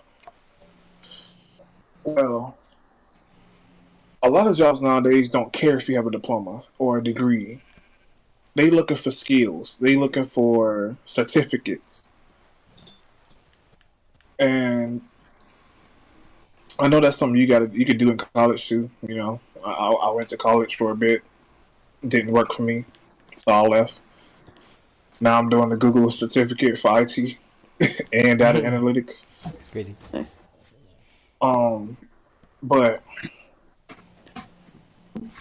it's becoming a thing where if you don't got the experience, if you have no proven experience of what you did, no internships, no externships, no certificates, your degree and everything that you worked hard for the past 4 to 8 years is practically useless. Your degree means nothing. What did you even go to school for? And another thing I noticed about the job market is employers are very prejudiced against younger people. For example, Dion, when I was working at FedEx, you know, I had a homie who worked there, and he got fired because he got an altercation with another employee because said associate that we both knew ended up breaking up with her boyfriend and was trying to get with my homie. And the boyfriend, who works in the same area, didn't like that, and he tried to fight my homie. Toxic. And basically, this happened around break. It was about 3:15 a.m. By the way, you know I worked overnight. Crazy. So this happened about 3:15 a.m. We about to go on break. Bro came and got me. It was like, "Hey, bro, I'm gonna need you to come with me, bro." Yeah, come with you. Cause they was about to fight. They was about to fight. And basically, I broke the fight up, and I went to go to. Let's say, long story short, I went to go tell my buddy, like, yeah, bro, just walk away, bro. Don't even fight, bro. It's not worth it. It's not worth losing your job over. We go to walk away. The ex-boyfriend speak my homie. Sneaking is crazy. So basically, long story short, everybody went and told on each other, basically. Um, and I wrote my statement. I spoke the truth and nothing but the truth. And they reviewed the camera footage, and you want to know something that's crazy to me? What? Both him and my homie got fired. Wow. Yeah. Crazy. And I kind of seen it to be unfair because, for one, the ex-boyfriend snuck my homie, and my homie continued to walk away because I held him back and told him it's not worth it. I could have let them fight It could have been if war. I knew he was going to get fired. And then I want to say, like, a few days down the line of that happening, my associate, the ex-girlfriend, the girl that was trying to get my homie, she was like, the manager or the team leader accidentally, butt dialed her, and she overheard the whole conversation, and she was like, they threatened to fire the both of us.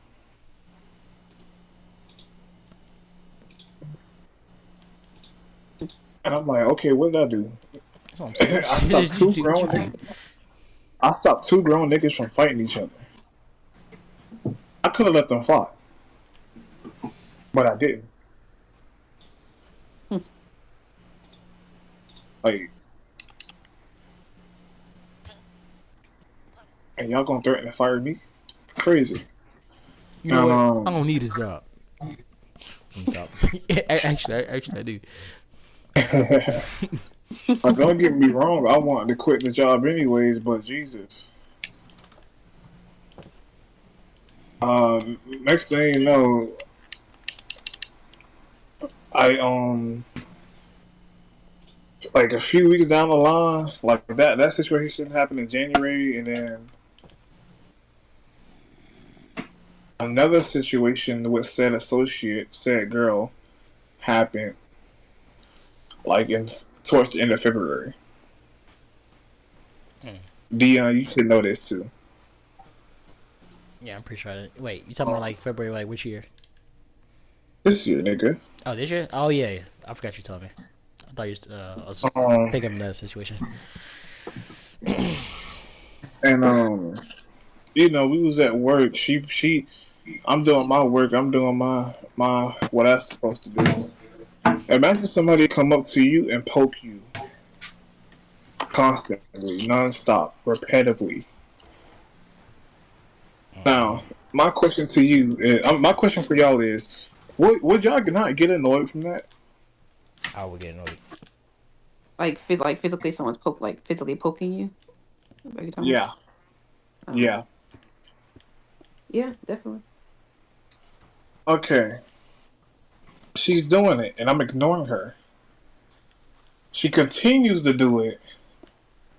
And since, this is like the first part of the shift, I'm pretty much annoyed, blase, blase. Next thing you know, I turn around and poked her back. Now, the problem was I poked her back. The problem was where I poked her back. Oh wow, crazy. Long story short, I accidentally poked her in the titty. Crazy. Oh boy. Yeah. And then when I noticed that I did that, I apologized. Well, when I did it, she felt that she had that expression like, oh, she's offended. But I noticed that, and I was starting to apologize, because I ain't mean to poke the girl in her breast. And let's just say, even though I apologized, she still went and told the manager. And then about 3 days later, the manager came back to me and was like,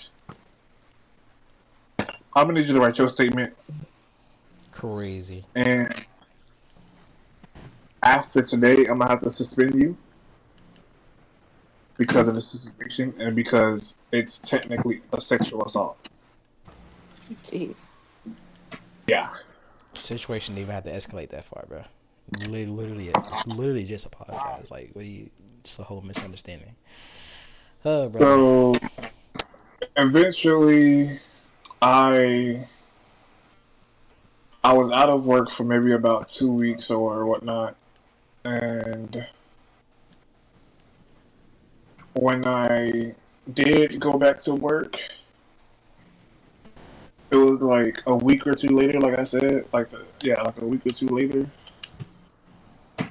I didn't want to be there anyways. I didn't think about calling back. I didn't want to call the manager back, but I didn't want to be home and broke either. Yeah, I feel that.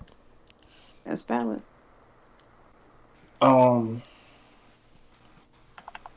So I was out of work for, like I said, it's about 2 weeks, and I ended up going back to work, and my work auntie, that's how I addressed her because she was like an auntie to me. She was wondering what happened. You know, manager stuff don't really want you to be telling everybody what happened, but I don't care. It's my business. It happened with me. I don't care. My business. You gotta tell me not to talk about a situation that happened with me. But anyways, I told my work auntie, and she was like, "Oh yeah, she's on some bull hickey," and I was like, "Yeah." I almost thought about not coming back. And she was like, "Yeah, I wouldn't have blamed you." And that's pretty much what happened with that. But when that did happen, it counted against my attendance. Oh, jeez. Yeah, so it gave me a second nod, which is like a notification of deficiency. And What's this going on in the back? Who's that? right. And I was like, okay, I might be cooked with this job sooner or later.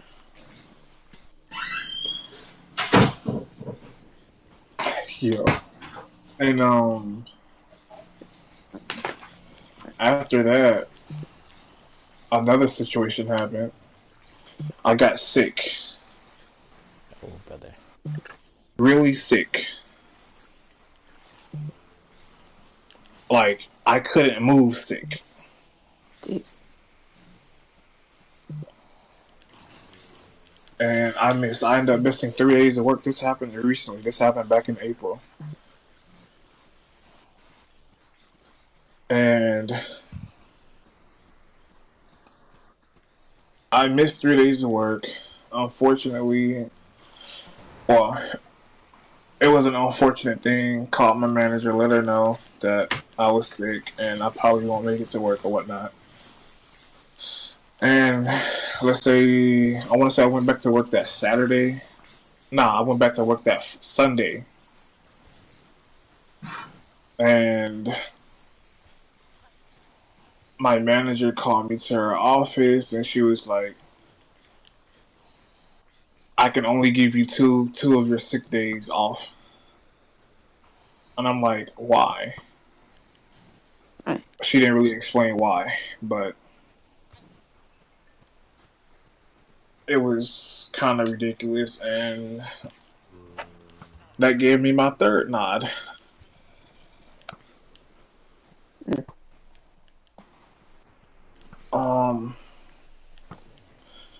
And with that, I couldn't be late to work, and I couldn't like, if I decided not to show up to work, that I couldn't do that. I couldn't make call outs. I got injured, I'm basically fired. Wow. It's like, bro, I'm injured, bro. I can't move. What you want me to do? Right. Crazy. And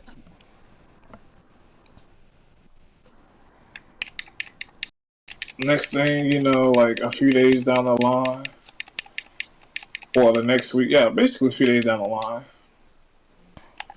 I got fired. And you might be wondering why I get fired, or how I got fired. Well, in my honest opinion, I blame Uber/Lyft. If you don't have a car and you don't drive, you know the pain of having to wait about 5 minutes for an Uber ride. I feel it. And then about another 30 minutes for the Uber driver to come and pick you up. Like sitting there waiting for ages, dog. And the time of the...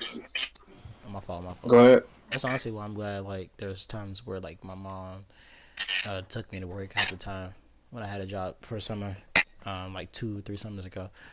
Because, like that waiting for Uber stuff is, like, it ain't really worth it. And then it's also, like, the whole, like, the prices, like, you know, for certain Ubers, too. Well, it depends on how far you're going, but, yeah. Yeah, and it was just a lot of bull crap, honestly. It was just... I didn't want to work there anyways. There was, like, too much going on. A lot of negativity, so I ended up leaving. I didn't, like, when I came back from that whole, like, sexual assault situation, the manager was, like, quote-unquote watching me heavily, and I couldn't really do nothing about it. Like, I had no freedom to go get something to drink, for example. I had no freedom to go to the restroom, for example. Crazy.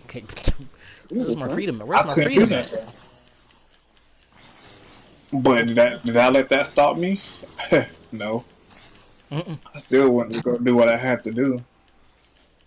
Ain't nobody gonna ever tell me what to do except for the man above. And, of course, my mother. Shoot.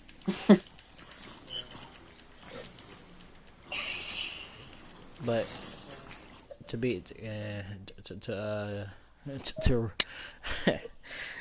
it all, getting the job and this type of, like, you know, the Gen Z and everything, it just sucks. It sucks because I'm dealing with it right now and it sucks. It sucks. We both are. I too. Yeah, literally, we've all struggled with it, and still struggling with it. But real quick, because I need to get a job so I can move out. Real quick, Chris. That's what I'm trying to do. Yes. Did you say you had a topic to talk about, right? Yeah, I had a topic. Go ahead. So, let me just do a 2-in-1. Like, I was gonna talk about like the decline of hobbies, to be honest. And I think Tyler kind of did nail the point with one of the points I was going to go with it, because, you know, like, the job market, and for that, like, people can actually have, like, hobbies, and the job would fund that lifestyle. You know what I'm saying? Like, going out, do whatever you want to do.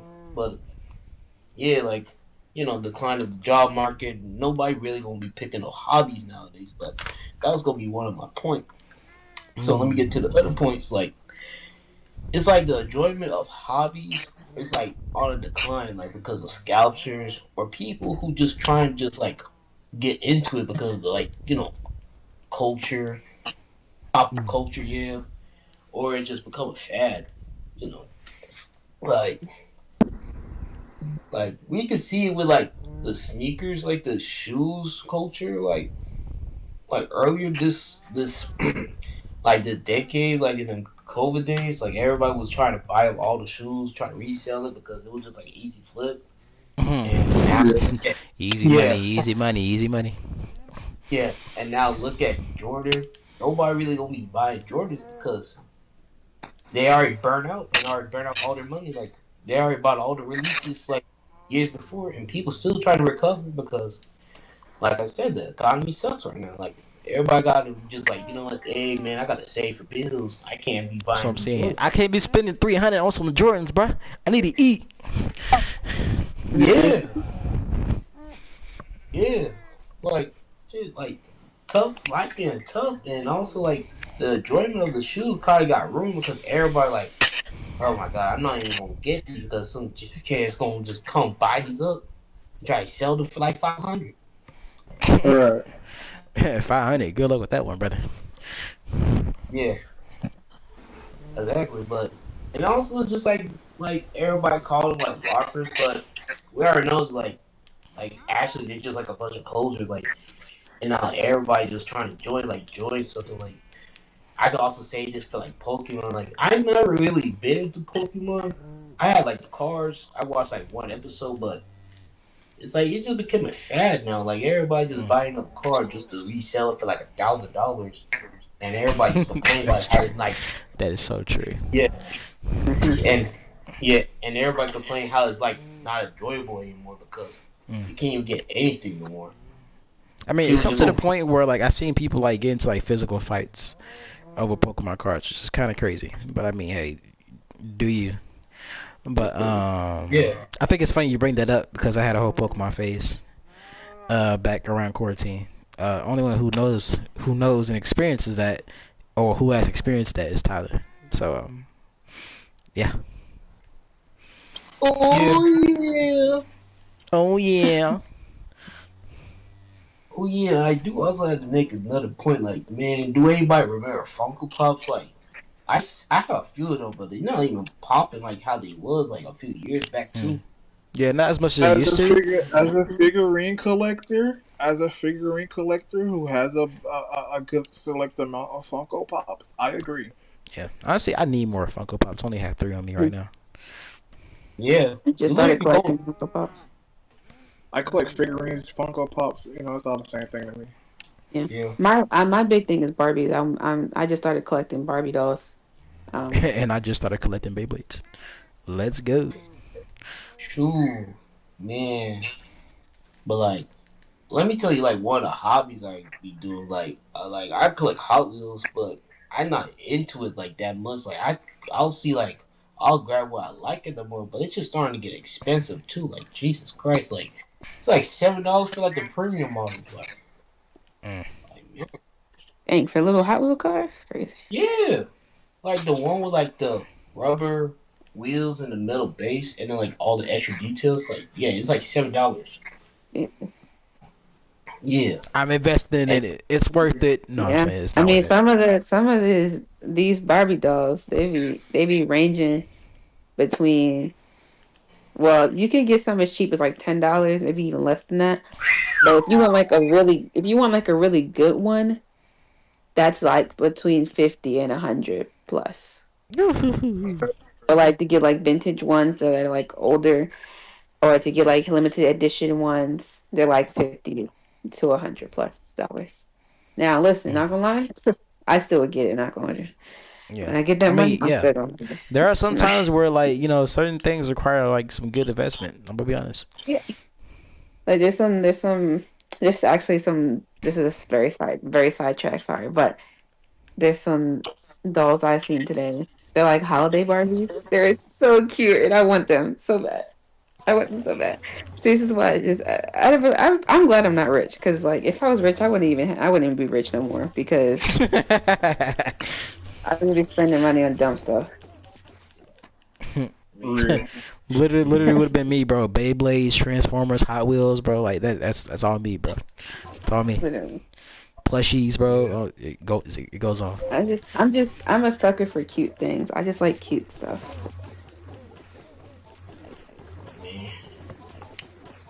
man. But real quick though. I'm sorry, Chris. Were you about to say something? Yeah, but yeah, like all I could say, like the one hobby I could see, like probably could like have like the benefits of the years is like lost media at this point because you don't really have to put. Well, you do have to put something in it. You got to put your time in it.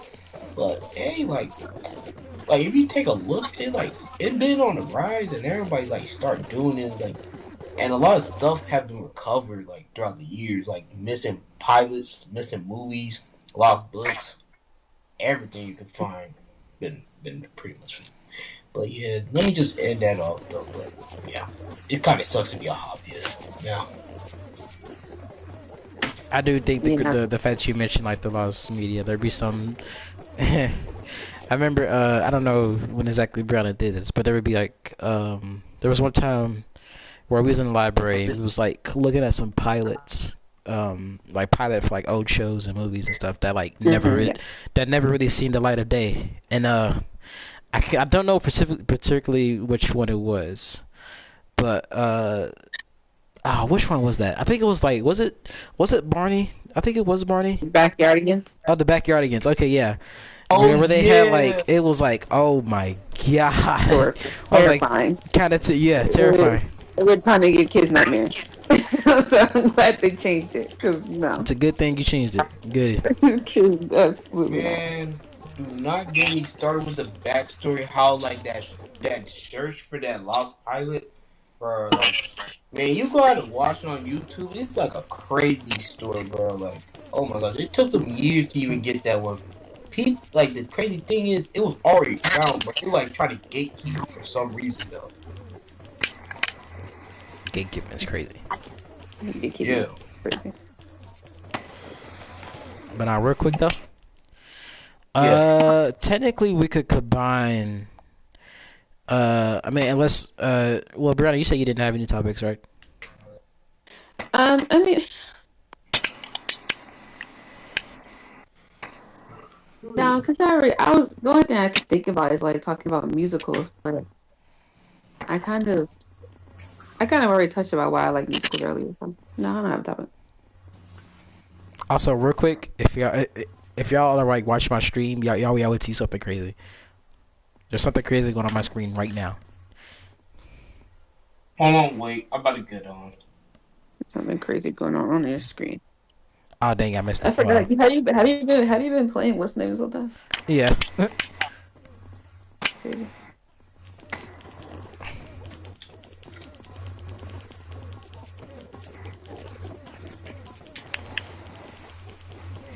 Wait, I do have a question to ask. So basically, everybody got a PS5 now. Except me. Me and Well, Dion don't. yeah, we don't.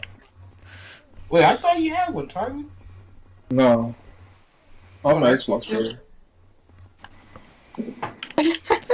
That's not that. He's on the Halo. He's on the Halo. He's the Halo player. Sure. What happened to the But internet? real quick, Tyler, I think we can technically combine both of our topics since they're like revolve around Can we connect, please? basically revolve around Christianity. Cause we was what was it? We was gonna talk about like certain shows, watching certain shows, like, you know, as Christians basically. It's something I've talked with Brianna a bit at times, but are there any shows you want to mention with that, Tyler? Oh, Tyler?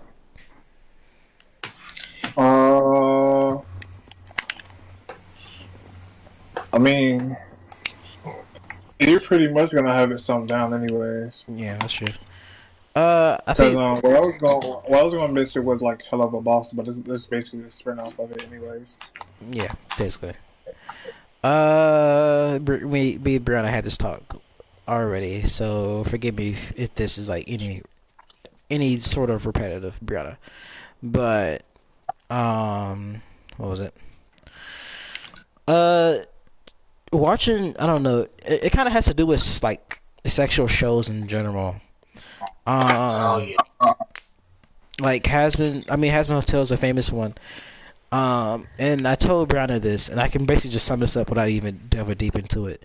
I think Hazbin Hotel is a show that, like, if it was gonna twist like the whole religion thing and do something different with it instead of telling it like accurately, I think what it could have done is it could have like put like a warning. I mean, it has like a warning thing at the beginning of every episode, letting people know that this is like an 18 plus show, blah blah blah.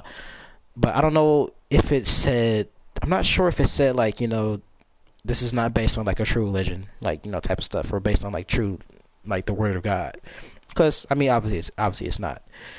But I also say simply, Hazbin Hotel, and I think Hell of a Boss is not necessarily as bad because Hell of a Boss is, well, other than it being like a side, like a spin-off show, it's also just focusing on like a whole like group basically that's literally just hired just to kill like what is it?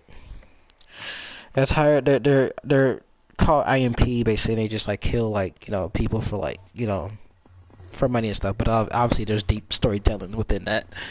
Hazbin Hotel is a weird case because I haven't delved too much into it to see too many people's like Christians like opinions on it. I've always seen that it was mixed, but the best way I can describe it is I think Hazbin Hotel is a show that if it was written like maturely and good, I think it would have been like at least a good show to I guess check out. The main thing you hear about it is just mainly the music, which I am a victim of. Honestly, I'm gonna just admit it. There are songs that are actually good because I mean, obviously, there's no cussing at the songs. Well, sometimes there would be, but I wouldn't gravitate towards the ones that that cuss too much or anything. And I think the thing that's weird about Hazbin Hotel is that there are actually, I believe, or at least I think, that there are good people behind it. Because I mean, not even just the voice actors, but the people who make the stuff like this. I think they have like at least decent or somewhat attentions. But like, if you don't write the show that's that's talking about heaven and hell like good, then you're basically insulting. You're basically insulting not only Christians but just honestly any religion.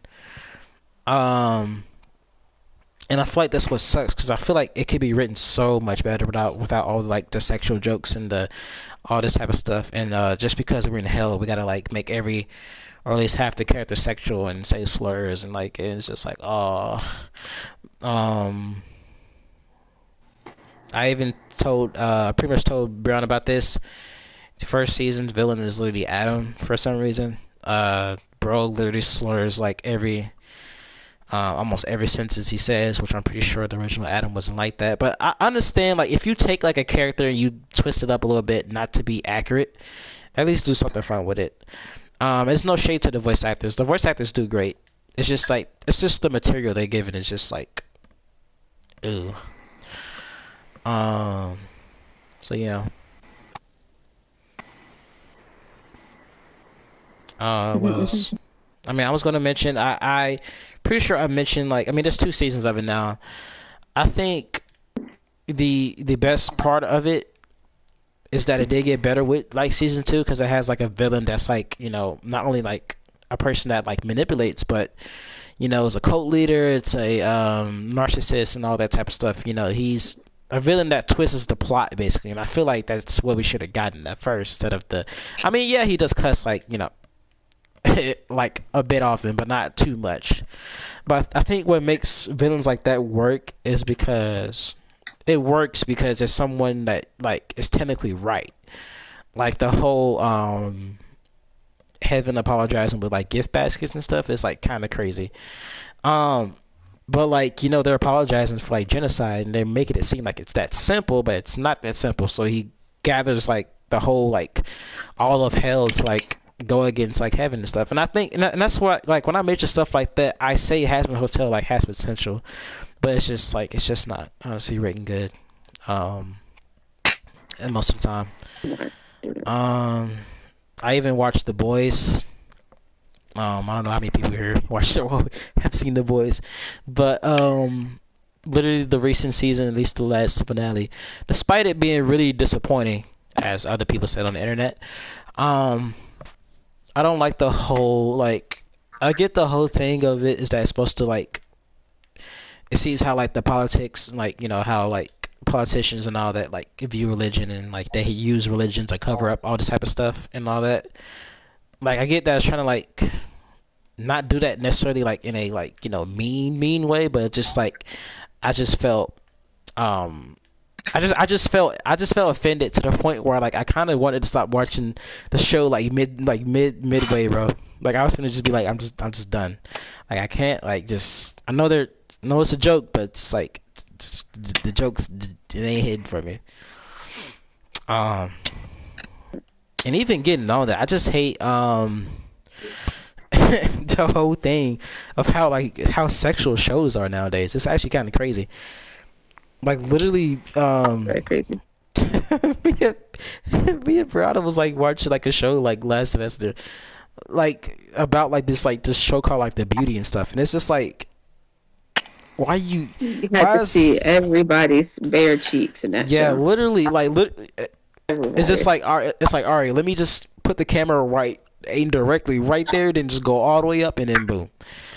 It's like it's stupid, but I do think it sucks that certain shows like when you realize it. I think that's why, cause like me and Rana know our music. Oh, I told my music. Well, my music professor mentioned this once. She said she doesn't really watch like American stuff because of how like not only sexual it is, but also violent it is, and all that type of stuff. So I do think certain shows are crazy nowadays, but it can be very mixed indeed. Can I say something? hmm Uh, um, so you're just talking about just like just whether or not we believe Christians should watch certain shows. Is that what is that what the topic is? Well, originally we had the title as like shows that are based in like secularism, basically, and And are based in what? big word. Tyler, real quick, say that word for me real quick. Which one? Secularism? Yeah. What does that mean? Like stuff that secular Christians shouldn't listen to? Like secular music? Yeah. Oh, yeah. That was also the big part. It's like just stuff like that in general, like the watching, the listening, and stuff. Which I mean, we talked about also in the past, Brianna. Like I even had to cut Yeah. down certain music I had to listen to. I mean, all the music that I listened to necessarily wasn't like sexual. Like most of my stuff was just like emotional or emotion driven and stuff. But Yeah. there were certain artists that I was listening to, like like Tyler the Creator and stuff like that. I couldn't listen to anymore. Even though I'm pretty sure Tyler the Creator is like a good chill guy. It's just like certain music, just like I can't really do that. But it kind of happened naturally. It didn't really happen. Well, I guess it kind of happened because of cussing, but I just kind of just stopped listening to Tyler the Creator just because. There's even if we're not even talking about the music part of it, it's also like the what else? Like the watching of it. Like watching certain content. Like one of the big ones that I watch, that I used to watch in the past, and even sometimes now is like I mean, I'm pretty sure we all know like our RDC World basically, like like big group basically, content group basically, and I would hate to really stop watching like certain like of the videos, but like certain videos would just be like like overly cussy and type of stuff sometimes. And it really sucks because I don't want to really like fully cut them off because like they really like RDC World. I mean, as we know, like really changed like the whole like making the nerdiness of like liking anime like as like black people like normal like them Corey Kenshin, Berleezy, like all these black YouTubers like they really put like our nerdiness like really like out there and like made us feel like at least more comfortable. So that's why I say like stop watching like the whole stop watching certain things like can be hard But yeah, what are your thoughts Yeah. on that? I um I would say the whole thing about not watching stuff, not listening, not watching certain things, not listening to certain things. It definitely is hard, especially when you just become a Christian and you've been used to your old ways and your old things that you used to do. And these old ways and old things that you used to do were feeding your flesh and making your flesh happy. So that's why it was so easy to do. But now when you become a Christian, you're you're not supposed to feed your flesh. That's not what you're supposed to do. You're supposed to kill your flesh. You're supposed to die to your flesh. You're supposed to feed your spirit. And whenever you watch or listen to certain things that are not honoring to God, that's not feeding your spirit. It's weakening your spirit and heightening your flesh, which makes it harder to hear God, makes it harder to pray, makes it harder to read your Bible, makes it harder to even talk or hear about God. And but I think it's very important for Christians to guard their hearts and their ears and their eyes with what they watch and listen to. That includes myself. I struggle with that as well, especially as of recently.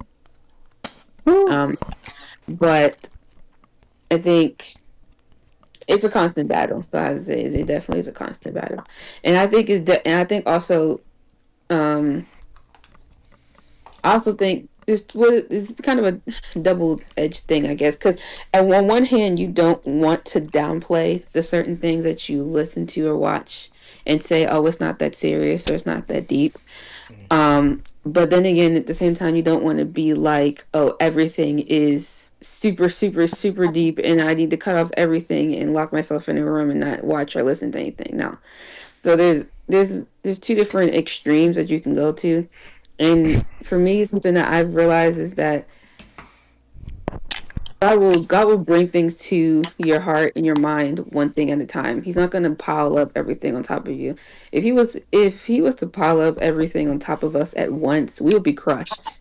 We would be absolutely crushed Literally. by all of the the sin and the old ways that we used to have in the past. We would be completely crushed by that. So he brings up things one at a time for us to deal with.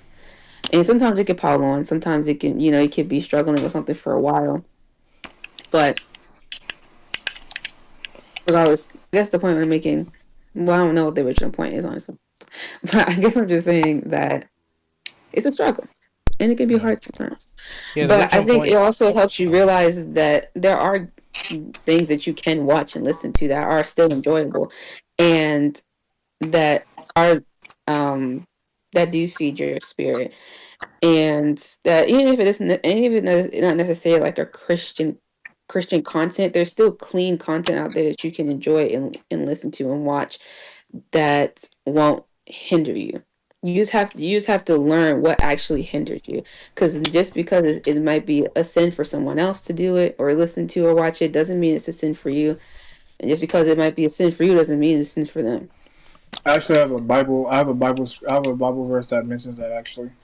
Hmm. There's a verse in the Nice. Bible that mentions like it's technically okay to listen to music and all that, but if it becomes a thing where it's too much and is leading you to sin, then you probably should get it out of your life. Yeah. Yep, that's Amen. something that I've had to learn about myself recently. And with certain things, like I can listen to music and be okay. I'm one of the people that can deal with it. But like cussing is a bit difficult. At one point I was pretty good at not cussing, then I kind of reverted back to doing it a little bit. And it's really mostly from the people around me and like stress and frustration. Yep. Um, and a lot of like personal stuff, like I've struggled with or got addicted to it at a young age. I'm not gonna say, but I'm pretty sure y'all know y'all get what I'm going with that. Mm-hmm. Yeah. Um, So it's like it's definitely been a struggle, but regardless, I do keep my faith with God, and I still like even though I might not pray much or I don't read my Bible much, I might find it to be a struggle, but I still keep my faith, and every other week I might go to Bible study because my aunt's a pastor, so I go up and show up to the Zoom calls for Bible study. I try to, but as a new Christian, beginner Christian, it's definitely hard if you wasn't basically born into it. Yeah, I mean, even if you are born into it, it's still hard. Yeah. So, I've heard a lot of stories about people who are like quote unquote born into Christianity or became a Christian very young, and they have a patch in their life when they get older. If they're too sheltered, they get to a point where they get older, they get out to the world, they realize certain things about the world, and they hear all these different opinions, different religions, different viewpoints about the world, and it completely crushes them and spins their whole ideology and thought process about God and the church and all that stuff. So it's not easy in general. Yeah. Yeah. So even if someone has been there for all their life, basically, does not mean they have it easier. Yeah, like literally, like I mean, we even had times. I'm pretty sure all of us like grew up like as kids like going to church and stuff, but like it's all about like. I didn't. Huh? I didn't. Yeah, I mean, I went to church maybe like a couple of times and then like Bible study over the summer. Yeah. But like two or three times. But like as far as being like going to church every Sunday as a kid, that's something I did not do. But I mean, I did because like my mom's cousin was a pastor, so like I mean it's not necessarily I was forced to go, but I just like you went just because. But it was honestly like me giving my life to Christ. When Brianna started introduced me to her church, basically. Obviously I was like nervous at first. There's times at first where I was just like, I was questioning my Christianity at that time. Even though I was like a very beginner, I was like, I was questioning myself, and I was like, I don't like, pray, not pray, but I don't like, have as much experience, or like one of the weaknesses of being a Christian sometimes is like comparing yourself to other Christians, which is like, which really sucks. But I think once you get the knowledge of it, it's just like everyone that's a Christian, like we're one community, but we're also like we're different like individually. Like there's some people who pray different, who worship different, things do things differently because like God gave us that purpose to do those things like our way. And so like I felt like it's like there's a reason why there's good times to like feel like bad about that at first, but like when you actually get to know like yourself like as a Christian, or just know yourself as like like the servant for our Lord and Savior, everything like works out. I think that dang, I forgot what I was gonna say. I mean, I guess this basically leads into your topic too, also, Tyler. Because we were just gonna talk about like our relationship, with God, basically, and that would be pretty much the last topic, of tonight. I mean, my relationship with God has been, I wouldn't say it's like been completely good, but it's been decent. It's been a roller coaster. Yeah. Pretty much somewhere in the middle, like a bit of a roller coaster, but also pretty much decent. Like with the whole reading my Bible every day, read my Bible, daily prayers, and honestly, just trying to keep things as consistent as possible as a Christian. I have brought myself out more, like in my church, because I think between being a Christian, I would say I'm like between an introvert / ambivert, but mostly of the introvert Christian, because sometimes I'd be like and I'd be at church, I'd be like I don't want to talk, I don't really want to talk with some people like that. I'm be honest, like no, but like I've warmed up I've been warming up like for months, and honestly, by like going every Sunday and stuff, and it's honestly been a really good experience. So I think um my relationship with God definitely has like brought me out. Definitely has brought me out of my shell. Yeah. Not fully yet though, because I mean, even if it like fully doesn't, I think it's just like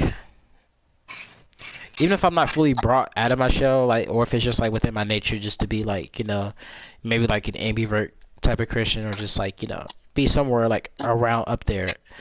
I even think that's honestly fine because like, it's like I said earlier, everyone worships and like, you do things differently. It's not like it's not like I'm just blatantly like just not interacting with like no other Christian or just not doing anything like that. It's like the more time you spend with other Christians, you start to like, warm up a bit and like gain some knowledge and gain some wisdom, gain some some more comfort, and yeah. Yeah. I heard somebody crunching. That was a loud. That's Tyler. Tyler, is that you? What you heard? Huh? What you heard? I heard. Oh. Yeah, you probably heard my game. Nah, bro, ain't no game. I'm shooting with an Uzi. I'm playing Mortal Kombat. Not Mortal Oh. Kombat. Modern Warfare. I'm about to say, you shoot with an Uzi on Mortal Kombat. There's an Uzi on Mortal Kombat for real? There's an Uzi on Mortal Kombat? Ain't no way. Oh my god. They got a YN character? Yeah, they got Jax back in here. Crazy. That's crazy, bro. That's crazy. And I'm not Wait. saying that because he's black either. Are you sure about that? Well, before we end whatever you say, I would say one more thing about this. I was just thinking when you said, how's your relationship with God right now? You said it's not so good. Is that what you said? Yeah. You talking about me? Yeah. Oh no, I didn't say it was not so good. I said it was like decent. Like, Oh, it's decent, like, as you yeah, said, it's like right, somewhere in the decent. middle. Decent. And then Tyler says roller coaster. Yeah. But yeah, I was just thinking about that when you said that, and I was thinking in my head, what does it mean to have a good relationship with God? And I think what I mean by that is what qualifies a good relationship. Does it qualify? Well, no, that's a rhetorical question. Wait, I was looking at the answer. I want to answer. Can I answer? Can I answer? No, we can answer. Hold on. Before I lose my thought. But I was asking myself that because it's like, okay, well, if you would ask that thinking, okay, maybe it means to read your Bible daily or to pray and go to church and do Bible study, all those things, which all of are very important. Of course, you should be doing all those things. But I think the real answer of what a good relationship is with God is just abiding in God. And there's also I think I'm sorry, go ahead. Well, you can go ahead. What were you about to say? I was gonna say like that also comes with like you also gaining spiritual maturity, is to be like in walk like Christ basically, doing all And those when you like, see the fruits of your labor, the fruits of the Spirit come out and manifest out of you. And I think when you see that proof of the fruits of the Spirit, when you are constantly abiding and you know that you're constantly striving to aim to be like Christ, that means you have a good relationship with Him. Yeah, because I gotta be honest with myself sometimes and be like I definitely be peeping what's like ever since I started going to church. My whole perspective upon the people, upon the world is like really different. Yeah. Like God forgive, but the world is like really fucked up. Really. Like I it's mean, like just so literally, much evil in the world. like I told you. I mean, I think I told all of y'all. Well, I haven't told Chris yet, but it's literally like when I would be seeing some of these cases, like these like murder cases and all this type of stuff, that would be on like these body cams and stuff, and it'd be crazy, and it'd be like like I literally, I told literally Tyler and Brianna, I was like. Cause I think I told both of you about like like the murder cases where like there are literally kids involved. I'm like it's a whole 11-year-old with a gun. I'm like what are we doing? I'm like I kept literally referencing back like literally at like this young age I was doing none of this, bro. I was literally just watching my Cartoon Network, playing with my Beyblades, and just having just enjoying my life, bro. And so like, and not even just that. I mean, it literally goes back to what Tyler literally said about how much evil is like really in the world, and it's actually crazy. And sometimes, I mean, don't make me sound wrong. I mean, I don't mean like be like this though, but like sometimes half the time it wouldn't be evil.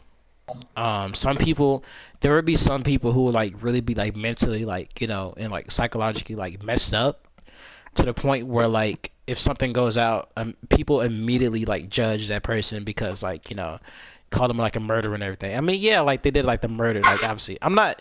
That's why I say like I view like certain like cases and stuff like differently, because like when it comes to like not even just like the kids doing like the murders and stuff, but just like take for example. Actually, no, I can't mention that. I was gonna mention the whole like the nephews and nieces, like the whole the whole bodies in the trunk incident. But like that's also something mentally and psychologically, but also really bad parenting. Especially be riding with like dead bodies like that and stuff. That's not really good. But yeah, it's just like half the time it just be like there's something wrong with them like mentally and like and I mean not really physically, but mostly like mentally, emotionally, all that type of stuff. So I'm not always quick to like I mean obviously I'm not justifying them saying like they're not murderers, like they don't deserve the punishment or anything. It's just like half the time I just feel really bad for certain individuals, because like sometimes they would actually need help, and I would feel bad for some of the victims too. Um, Even like weird cases where I see like like certain mothers like like killing their children and stuff. Just like I don't know, man. It's just yeah. Well, I'm sorry. I'm like just like yapping about that. It's crazy. Yeah. Yeah, I think all the stuff that goes on in the world is just evidence to me that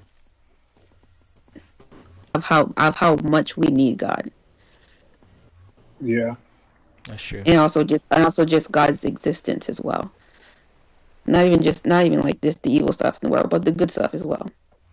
It's evidence to me of God's Yeah. existence. Like there was one I think I didn't touch upon this too much when you was texting me about this, Brianna. You was mentioning about like certain people wasn't like really allowed to like worship God, or like certain there's not everyone can be saved. But I think I mentioned something of the lines of the fact that you have that heart and that spirit to like for you to want them to be saved is like proof that like not only like you believe in Jesus Christ, our Lord and Savior, but you also like there are people like you who could probably like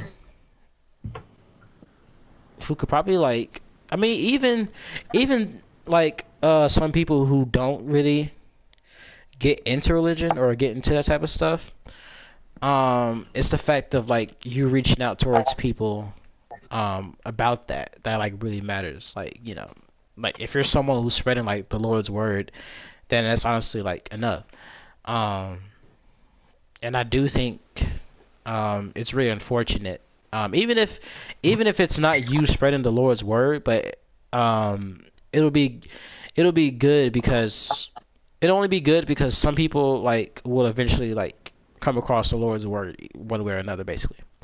Even if it's not through like word of mouth, it could be a decision, situation, something happened in their life, and they like decide to give their life to Christ. So, while everyone can't be saved in the world, um, I do think hanging on to that hope that like that eventually they'll get their lives to Christ is honestly like it's really worth it. Yeah. I would say that necessarily that they can't be saved. Everyone can. Yeah. But it's like everyone won't be saved.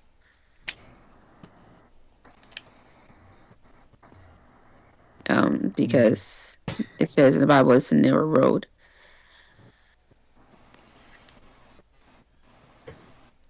So, yeah.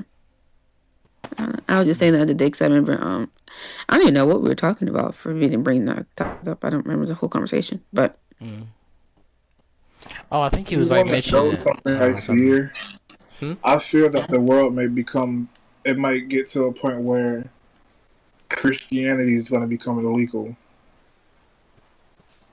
Yeah, well, and there's some countries there it is already. Yeah, unfortunately. Mm-hmm. Yeah, because I remember because most of my Christian videos, like most of like my Christian influence, come from like Christian content. And I remember seeing a skit.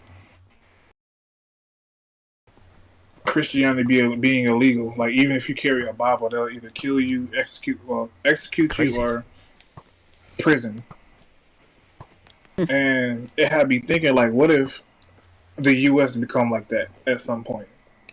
With the whole Jews, this is in quotation, Jews rule the world.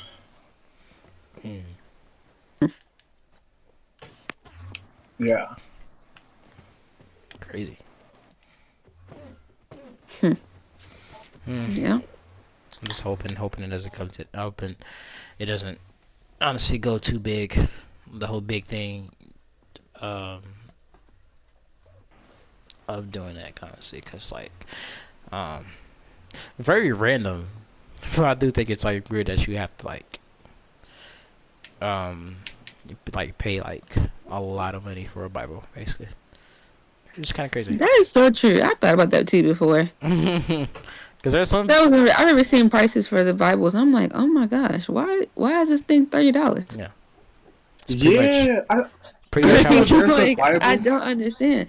Like, there's a Bible somebody made in like with black pages and white ink print and large print as well, and the price is like $75. I'm just like, oh my god.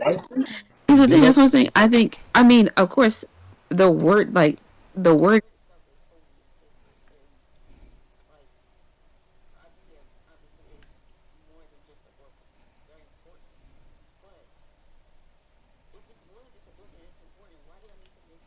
Of it. There's no point of doing that. Just that probably in itself, just the price of a Bible itself could also hinder some people from even getting one because it's like, oh, that's expensive. I can't afford to get that.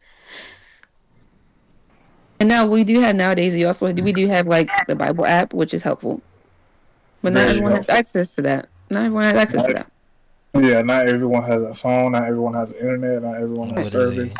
And certain apps are not even allowed in certain countries. Right, exactly. That's you.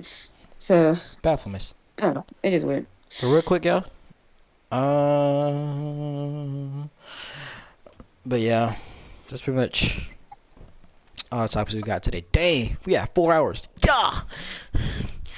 Well, we talk about a lot of different things, so pretty cool. Yeah. 4 hours, guys. 4 hours of yap. It's kind of crazy. But real quick, y'all. Honestly, well, first of all, I want to thank God for this, for this very day. Secondly, I want to thank the OGs. We're talking to OGs here. We're talking Tyler, Brianna, and Chris, and all the people who came and go in the chat. Honestly, thank y'all. This was honestly a really good stream. kind of crazy. Did not expect it to go for this long, but honestly, I enjoyed honestly every second, every minute, every hour. Honestly, um, despite all the technical difficulties, that took like a good while. I think everything here was a success. Yeah, it was for sure. Yeah, I Had a agree good to time. that. Hmm. I enjoyed the combos. Enjoyed the combos. Indeed, indeed. So real quick, Summertime, we gotta do this more often. Yeah. facts. I'll Yeah, not try. just once a summer. Not just once a summer. Yeah. Okay. Whoa. This stream was originally planned for last summer. This was supposed to have been happen. What happened? Hmm? What happened? Situations basically. Okay. Cause like after I left Jackson, literally after I left Jacksonville last summer, I ended up going home and staying there for a while, and I couldn't really do any recording because I couldn't get any peace. And yeah, but I got the peace now. Now I got, so we good. Nice. And look, we just hit the 4 hour mark. Crazy. So yeah, we could do things like this more often. Like I said, I'll come up with some good things to talk about. Some good things to do during the summer. Entertain. We can play games too. That's true. Right. If you want to talk about anime shows, we could talk about that too. Mm-hmm. Well, I basically already talked about. I can't talk too much about anime. The only thing I'm talking about Dragon Ball Z. Yeah, I know. I said the same thing too, bro. I said the same thing too. I said the same thing too, bro. I said the same thing. Like I'm just literally. not into. I'm not okay. Listen. I'm just trying not to put her on into. to Death Note, bro. Okay, listen.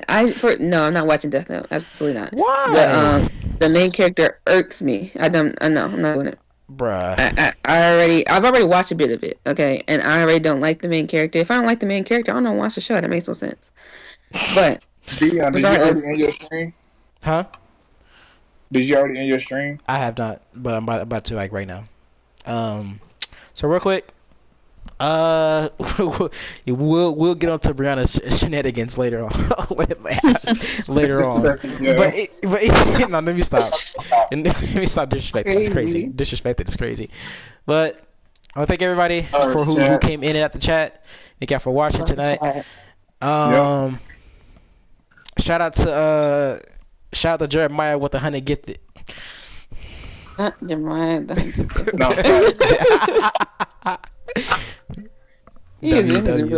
Crazy. But yeah, I'm going to end this off.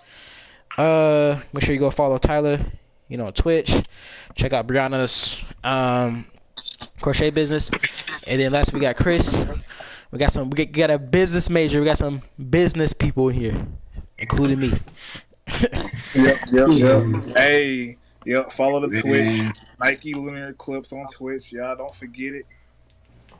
And on my Twitch, y'all go follow Dion the Saxophonist on YouTube. Facts. I actually do need to actually stream on Twitch though. I need to actually do that though. I need to actually get my set because I feel like Twitch might be better. But either way, thank y'all for watching, and we shall see y'all later. All right, y'all have a good night. Good night.